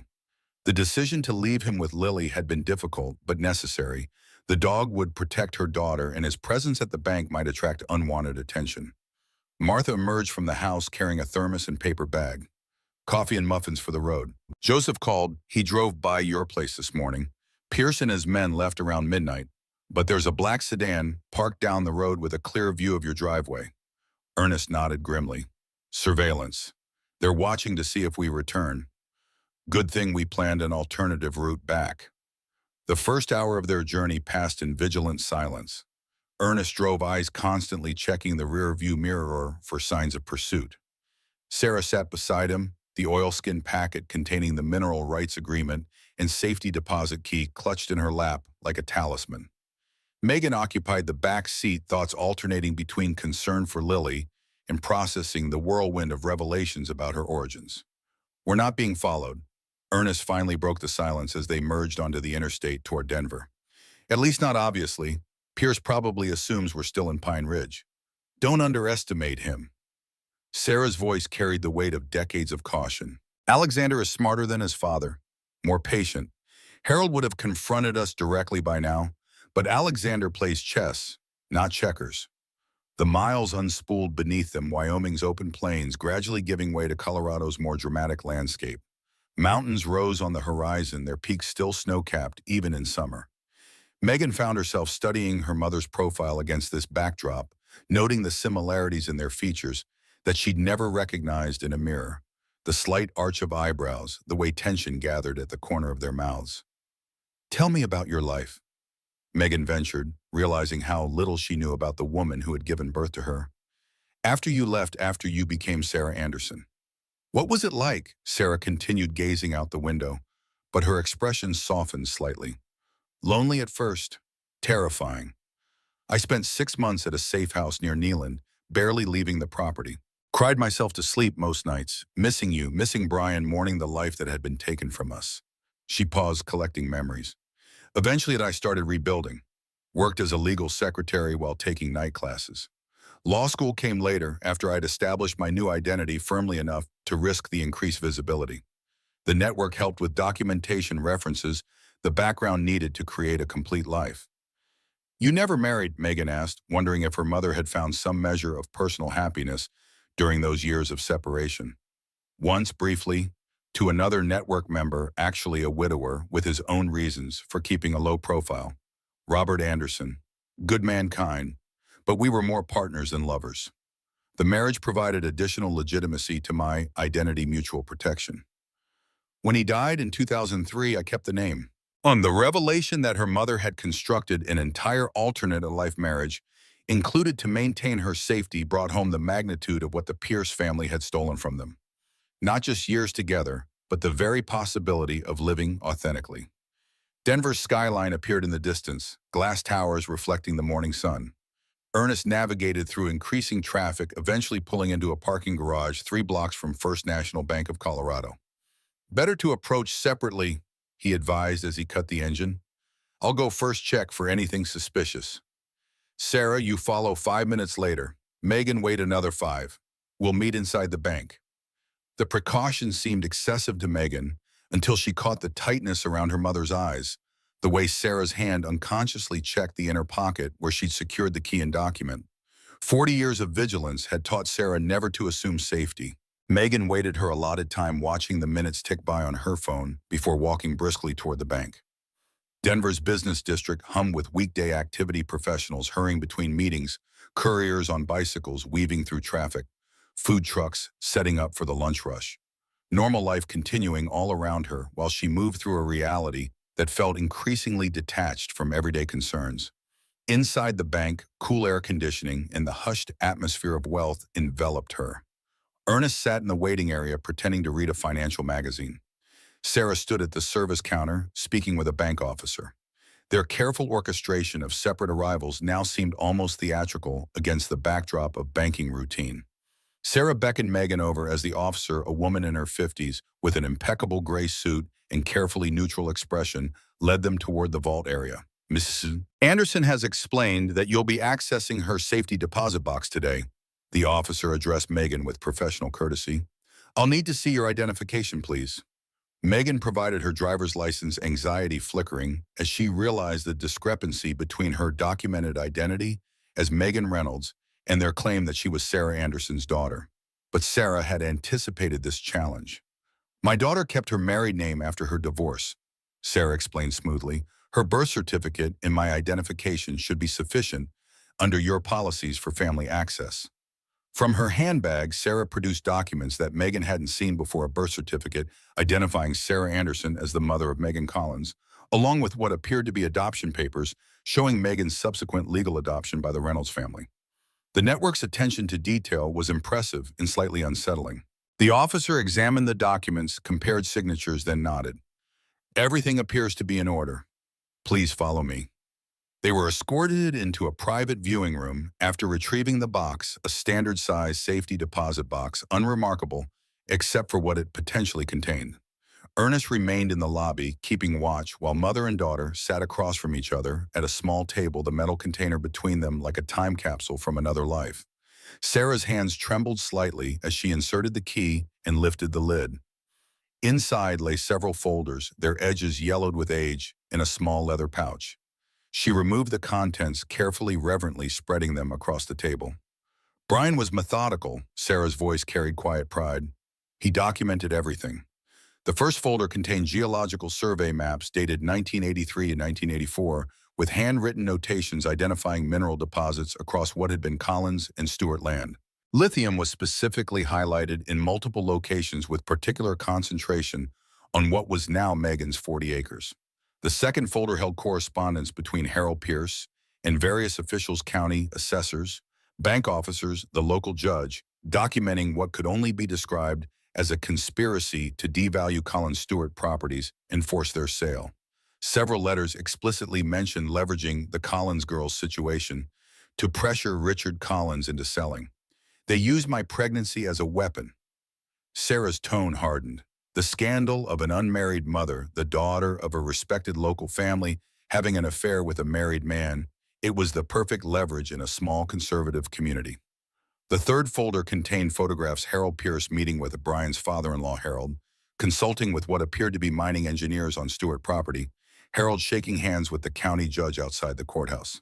Each image was dated to locations noted in Brian's distinctive architectural block printing. But it was the contents of the leather pouch that proved most damning, a microcassette recorder surprisingly well preserved, with a tape still inside. "He recorded them." Megan realized, understanding dawning. "That's why they killed him. He had actual audio evidence."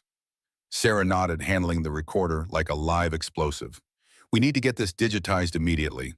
The tape has deteriorated over time, but forensic audio specialists can likely extract and enhance what's there."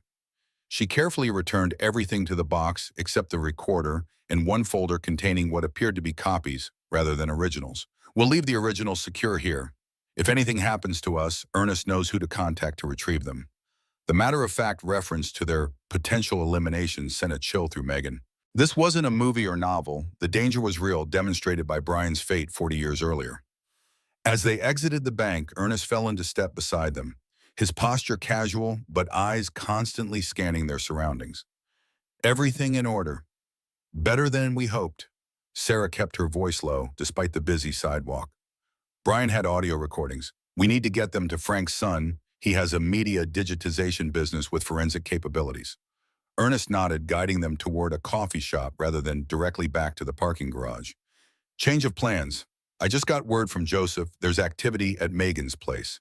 3 vehicles arrived about an hour ago, men in suits carrying equipment." "What kind of equipment?" Sarah's voice sharpened. Joseph couldn't tell from his position, but it looked professional. "Survey equipment, maybe, or something more concerning." Megan's thoughts flew immediately to Lily. "I need to call Martha, make sure everything's okay at the house." "Already did," Ernest reassured her. "Everything's fine. They're baking pies and watching old movies. Martha has 3 network members there now, just as precaution." They ordered coffee, the mundane transaction providing cover for their increasingly tense discussion. Sarah spread a city map on the table marking their current location and Frank Jr.'s business address. "We separate here," she decided. "Ernest, take the recorder directly to Frank. Tell him we need it processed immediately, expenses no object. Megan and I will retrieve the car and meet you there afterward.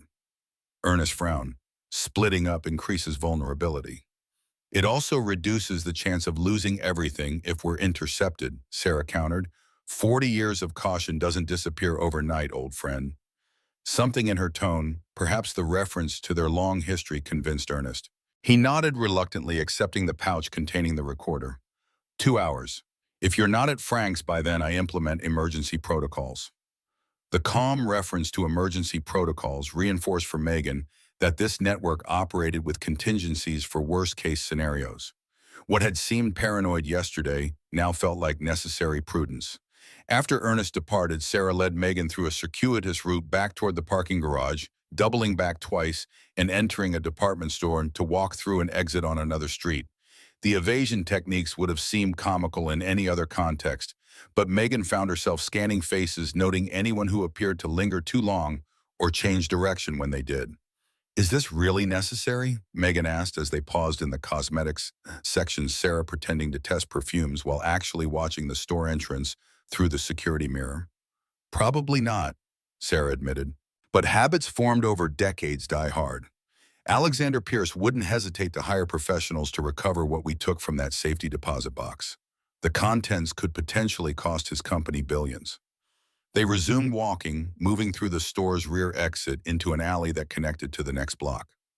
As they turned the corner toward the parking garage, a black sedan pulled smoothly to the curb ahead of them.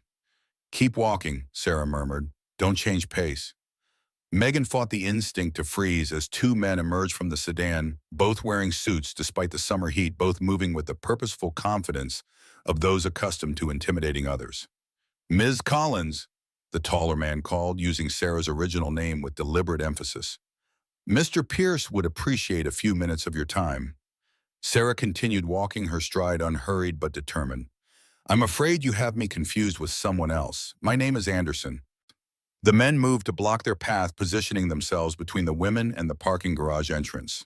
Sarah Collins Anderson, the second man clarified, and Megan Collins Reynolds. No confusion, Mr. Pierce is waiting in the car. He prefers to discuss business privately rather than creating a public scene. The implied threat hung in the air between them. Megan glanced around, noting the busy street just yards away, people passing oblivious to the confrontation unfolding. Help was theoretically close but practically unreachable. We have nothing to discuss with Alexander Pierce. Sarah's voice remained steady, though Megan detected the tension coiled beneath her mother's calm exterior. Please step aside. The first man smiled without warmth. I'm afraid Mr. Pierce insists. He's very interested in discussing certain items recently removed from a safety deposit box. How did he? Megan began before catching herself. Banking institutions have surveillance systems. The man replied, correctly interpreting her unfinished question. And Mr. Pierce has many long-standing relationships in the financial sector. Now, shall we? He gestured toward the sedan with exaggerated courtesy. Sarah seemed to consider their options, then nodded fractionally. 5 minutes, on the sidewalk in public view. Not in the car. The men exchanged glances before the taller one spoke into his wrist microphone. After a moment, the sedan's rear door opened and Alexander Pierce emerged. In person, he exuded the same confident authority Megan had glimpsed in the moonlight at her farm, now enhanced by an impeccably tailored suit and the assessing gaze of a man accustomed to measuring others' value to his purposes. He approached with the relaxed stride of someone who rarely encountered resistance. Ms. Anderson, he acknowledged Sarah with a slight nod. Or do you prefer Collins? It's been so long since anyone's addressed you properly, I wonder if you still answer to your real name. What do you want, Alexander? Sarah's tone dispensed with pretense, acknowledging their shared history and mutual recognition. Direct as always. Pierce smiled thinly. What I want is simple, the contents of the safety deposit box you just accessed, plus any other materials you may have recovered from the Collins property. In exchange, I'm prepared to be generous. Generous how? Megan found herself asking, curiosity temporarily overriding caution. Pierce turned his attention to her eyes, calculating. $5 million, tax-free offshore if you prefer, plus guaranteed mineral rights royalties of 2% on any extraction from your 40 acres. You'd be set for life, Ms. Reynolds. Your daughter's education secured through graduate school, if she's so inclined. The casualness with which he mentioned Lily sent ice through Megan's veins. You know about my daughter. I make it my business to know about potential business partners, Pierce replied smoothly. Lily seems like a delightful child. Martha Morgan is teaching her to bake blackberry pies today, I understand. Such wholesome activities should be encouraged. The implicit threat behind his knowledge was unmistakable. Sarah stepped forward, inserting herself partially between Pierce and Megan. You haven't changed at all, have you? Still hiding threats behind corporate pleasantries just like your father? On the contrary, I've evolved considerably beyond my father's methods. Pierce's smile never reached his eyes. Harold was unnecessarily dramatic. I prefer clean professional solutions, like the one I'm offering now. We're not interested, Sarah's voice carried decades of accumulated resolve. The evidence Brian Stewart gathered proves your family committed fraud, conspiracy, and likely murder. Evidence that's already been duplicated and secured with multiple parties. Pierce's expression didn't change, but something hardened in his gaze. Murder is a serious allegation, Ms. Collins. One might even call it slander, without proper evidence. The evidence exists, Sarah countered, currently being digitized and enhanced by forensic audio specialists as we speak. Brian recorded your father's conversations, including explicit discussions of sabotaging our property to force sales and threats to our families if we didn't cooperate. For the first time, uncertainty flickered across Pierce's composed features. Audio deteriorates significantly over 40 years, particularly magnetic tape. It would never be admissible. In court, perhaps not, Sarah agreed. But in the court of public opinion, in the media before regulatory agencies considering your mining permits, the narrative of a powerful family systematically destroying small ranchers to access mineral deposits they knew existed, that plays remarkably well in today's environment. Pierce considered this, his calculation almost visible behind his eyes. 10 million. Final offer, plus signed non-disclosure agreements and your promise to leave Wyoming permanently. This isn't about money, Megan found her voice anger overriding intimidation. This is about justice for my father, for my mother, for 40 years of separation and lies. Noble sentiments. Pierce's tone suggested he found such principles quaint rather than compelling. But consider the practical reality. Even with your evidence, legal proceedings would take years. Appeals could extend well beyond your lifetime. Meanwhile, your charming property would remain in limbo, its value unrealized. Your daughter would grow up under the shadow of protracted litigation. He stepped closer, lowering his voice confidentially. I'm offering certainty, immediate financial security, a clean break from a painful past. Isn't that what you came to Wyoming, seeking Ms. Reynolds, a fresh start?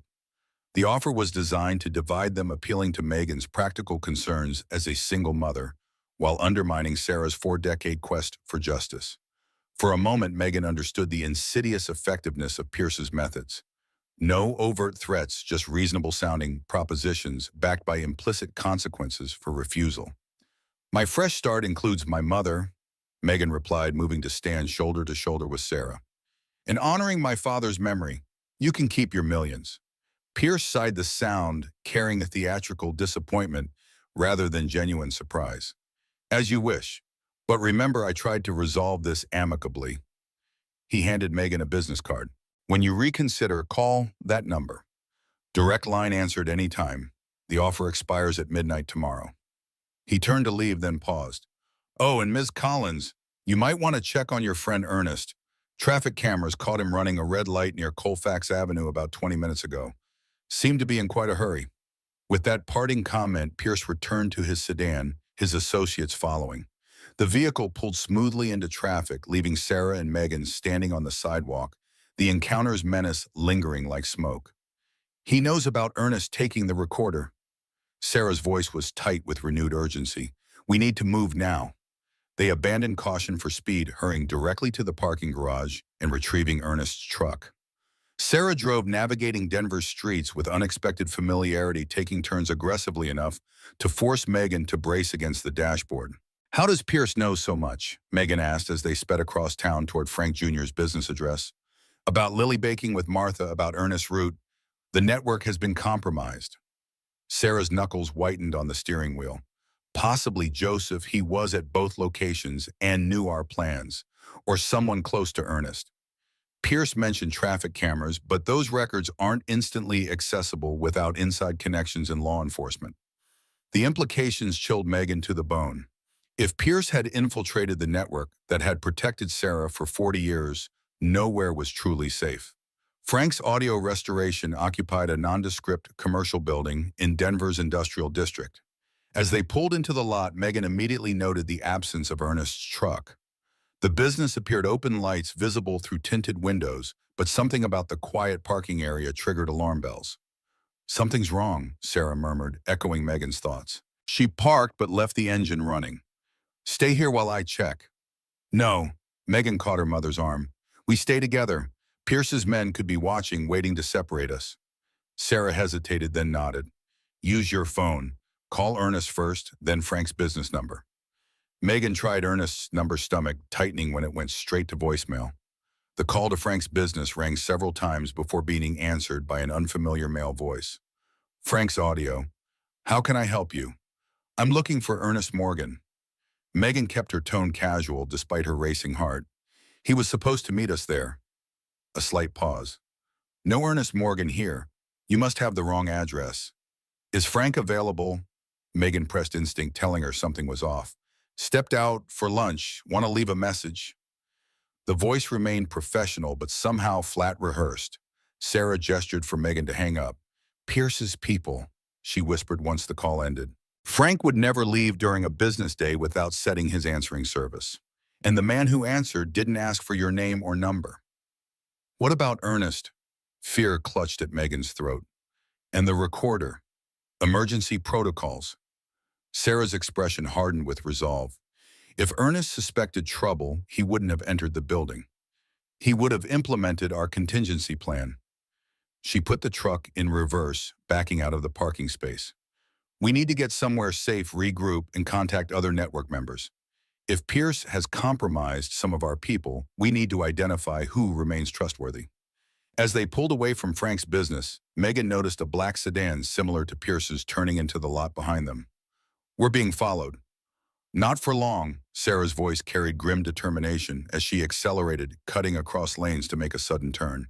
The next 20 minutes became a masterclass in evasion techniques, Sarah navigating a complex route through Denver's neighborhoods, doubling back, using parking garages to change direction, and eventually merging onto the interstate heading north.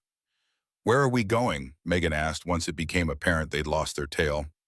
"Safe house in Boulder," Sarah replied, eyes constantly checking the mirrors.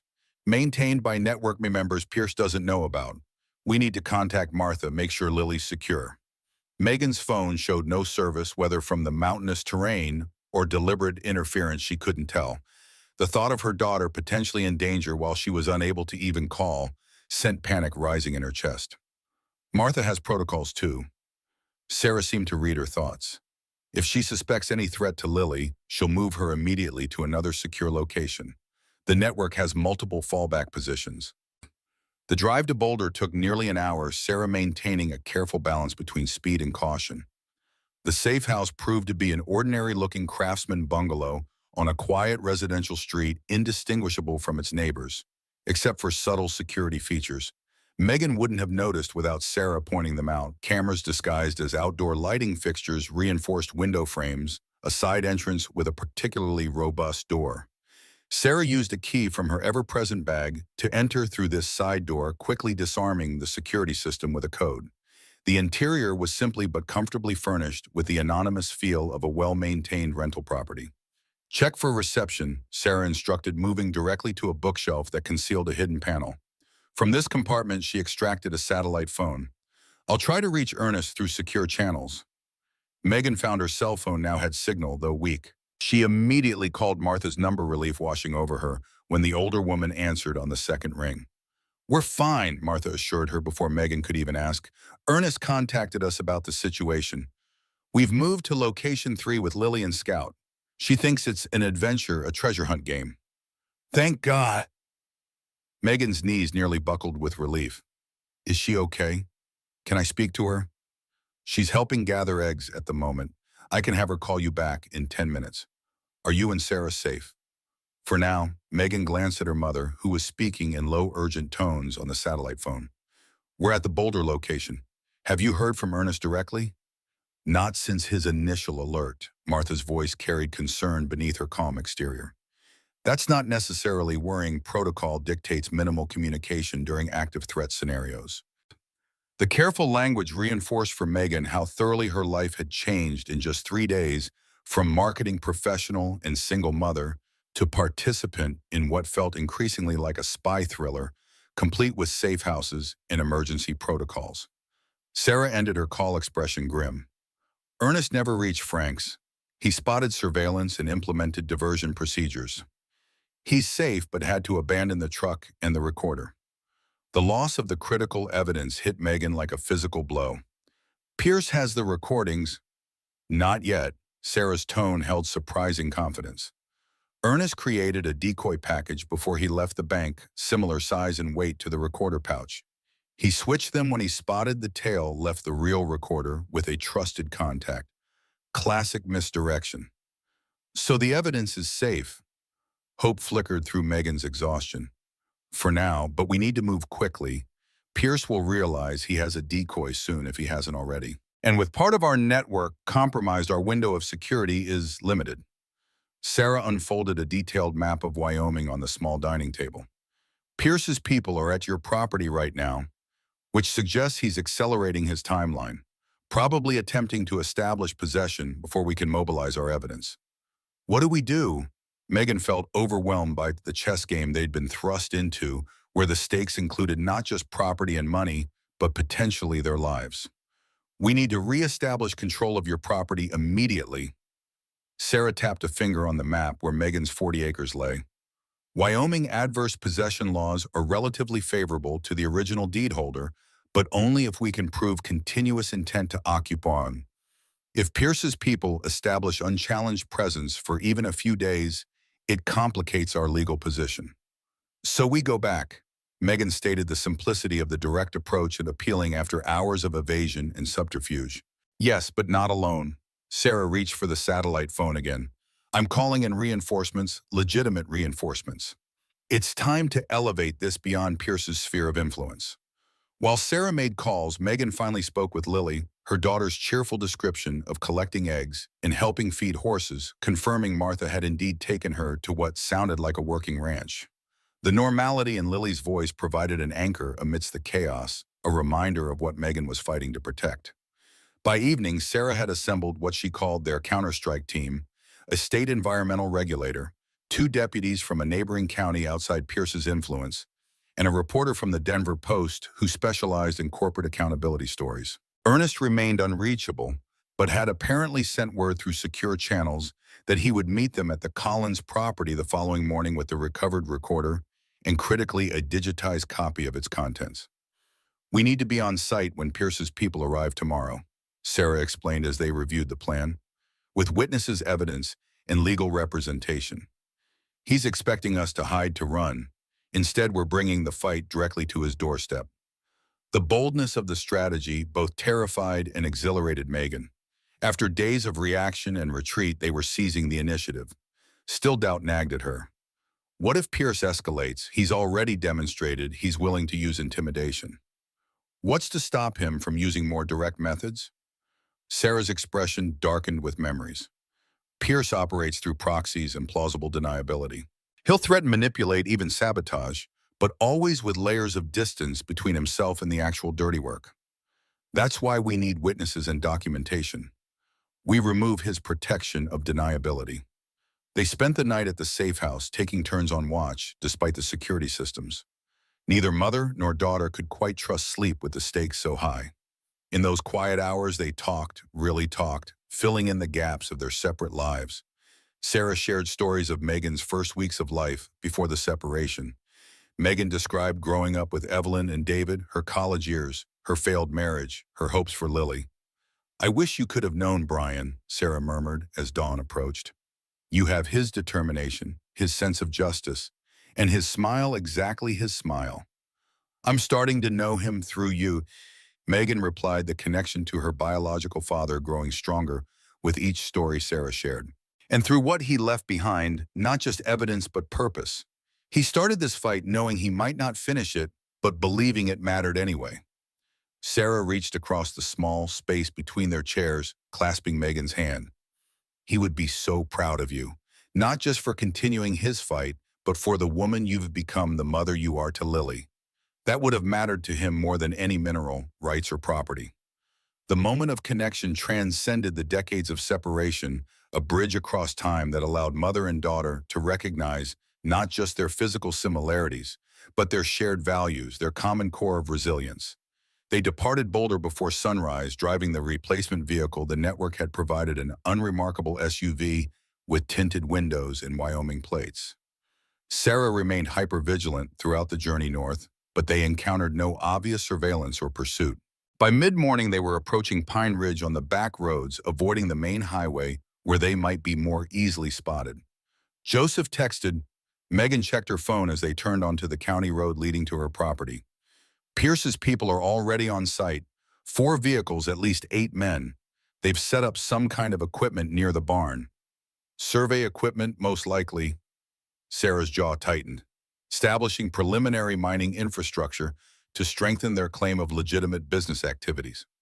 They stopped at a predetermined meeting point, a roadside scenic overlook 2 miles from the Collins property. The environmental regulator was already waiting, a middle-aged woman with practical hiking boots and the no-nonsense demeanor of someone who regularly confronted corporate interests.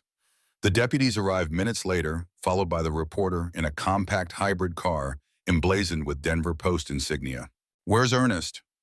Megan scanned the gathering, anxiety spiking when she didn't spot the familiar silver-haired figure. As if in answer, a truck appeared on the horizon, dust billowing behind it as it approached at considerable speed. Ernest pulled to a stop beside them, looking disheveled but triumphant as he emerged from the vehicle. "Mission accomplished," he announced without preamble, producing a flash drive from his pocket.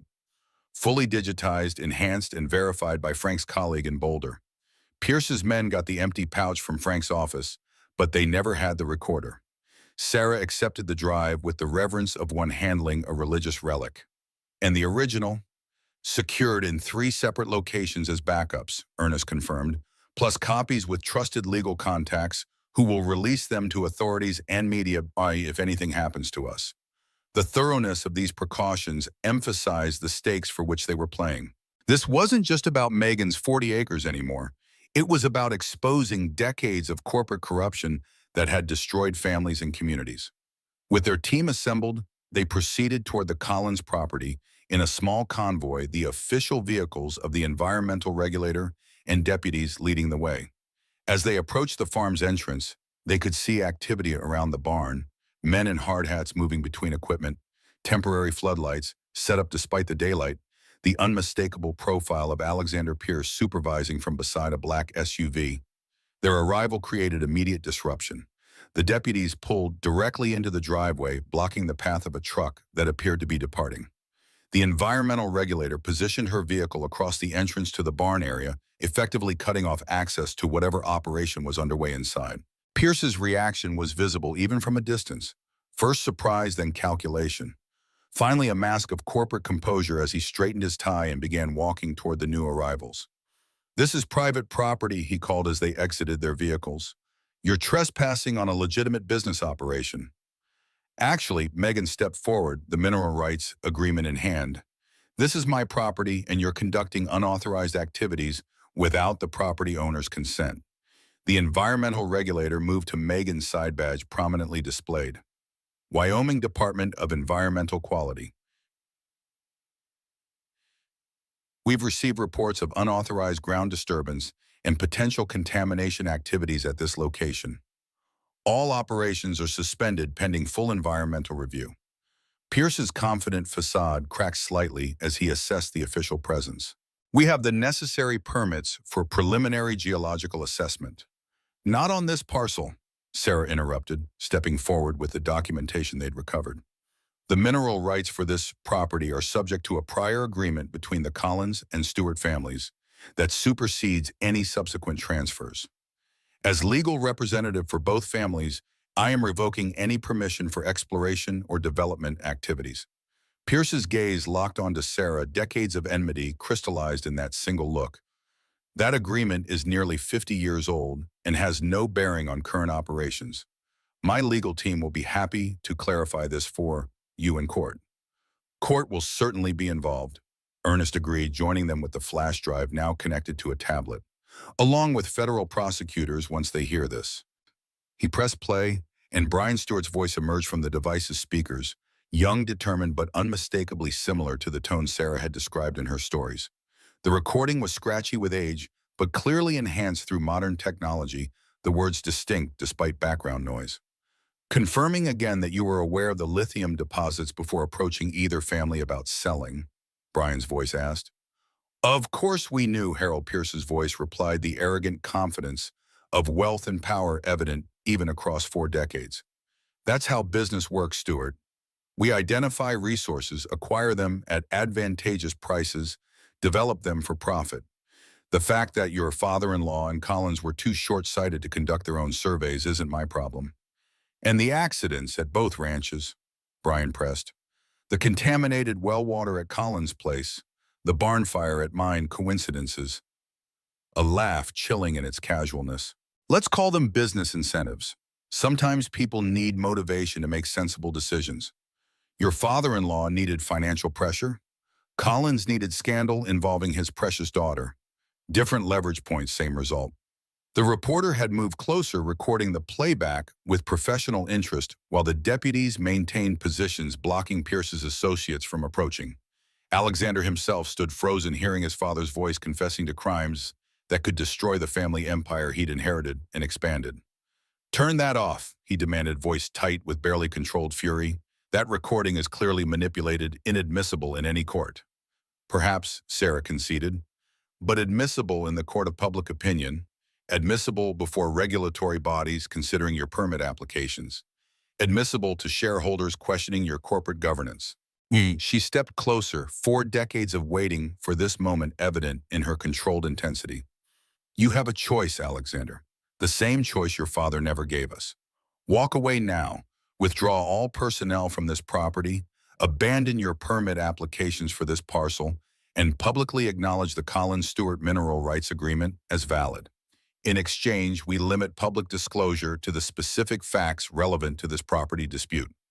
And if I refuse, Pierce's tone suggested he wasn't accustomed to ultimatums, then by this time tomorrow, every news outlet in Wyoming and Colorado will have copies of these recordings, along with comprehensive documentation of your family's systematic destruction of ranching families to acquire mineral rights. The full 40-year history from your father's original tactics to your own contemporary methods. Sarah's voice never wavered. Your choice, your legacy. For several long moments, Pierce stood, immobile, calculation visible in his eyes as he weighed options, consequences, probabilities. The deputies had positioned themselves to block access to vehicles. The reporter continued recording. The environmental regulator was already photographing the equipment set up near the barn, documenting potential violations. You've prepared well. Pierce finally acknowledged his tone, suggesting reluctant professional respect. But this isn't over. Legal challenges can continue for years. Appeals can extend beyond your lifetime. Probably. Megan stepped forward to stand beside her mother, the physical resemblance between them suddenly striking in the morning light. But we have something your family has always underestimated: patience. Brian Stewart started this fight knowing he might not live to finish it. Sarah Collins continued it for 40 years from exile, and I'm prepared to see it through for my daughter's generation if necessary. Something shifted in Pierce's expression, not surrender exactly, but recognition that the careful control he'd maintained over this situation had irreversibly slipped. 24 hours to consider your proposal, he countered. My legal team needs to review the implications. 12 hours, Sarah replied firmly. By sunset today, and your people leave now, all of them, all equipment, or the recordings go public immediately. Pierce studied her for a moment longer, then nodded curtly to his associates. Pack it up. We're done for today.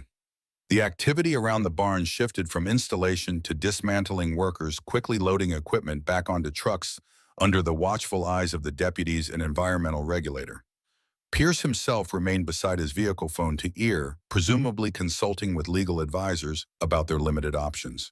As Pierce's convoy finally departed, dust billowing behind their vehicles, Megan felt a weight lift from her shoulders. Not complete resolution, but the first true victory in a battle that had begun before she was born. She turned to find Sarah gazing at the barn emotion playing across features usually kept carefully controlled. He built this, Sarah said softly. Brian designed it, worked alongside the carpenters. Said it would be the heart of our future together, my pottery studio, his workshop, eventually a place for children to play on rainy days. He poured so much hope into these walls. Megan moved to stand beside her mother, seeing the weathered structure through new eyes, not just as a potential workspace for her own artistic revival, but as the physical manifestation of her parents' dreams, dreams violently interrupted, but never completely extinguished. It will be that again, Megan promised, taking her mother's hand. Different than they planned, delayed by decades, but still a place of creation and family. That's how we honor them both, by building the future they couldn't have together. Sarah's fingers tightened around Megan's, the connection between them strengthened by shared purpose and newfound understanding. Brian used to say that justice moves at its own pace, sometimes glacially slow, sometimes lightning fast, but it always eventually arrives. As if summoned by the memory, another vehicle appeared on the horizon, Martha's station wagon, with Lily visible in the passenger seat and Scout's eager face pressed against the back window. The network had deemed it safe for them to return, the immediate threat neutralized by their counteroffensive. I need to call Frank, verify that the digital copies have been secured with our legal team, Ernest said, moving toward his truck to give mother and daughter privacy for the reunion to come. And contact network members about Joseph's apparent betrayal. We have cleanup to do. As Martha's car approached, Lily already waving excitedly through the window, Sarah squeezed Megan's hand one final time. Whatever Pierce decides, we've already won the most important battle. We're together. After 40 years, that's the victory that matters most. The station wagon pulled to a stop, and Lily burst from the passenger door, Scout bounding after her. Mother and daughter moved forward together to greet them, 3 generations of Collins women, finally united on the land that had witnessed both their separation and their reunion.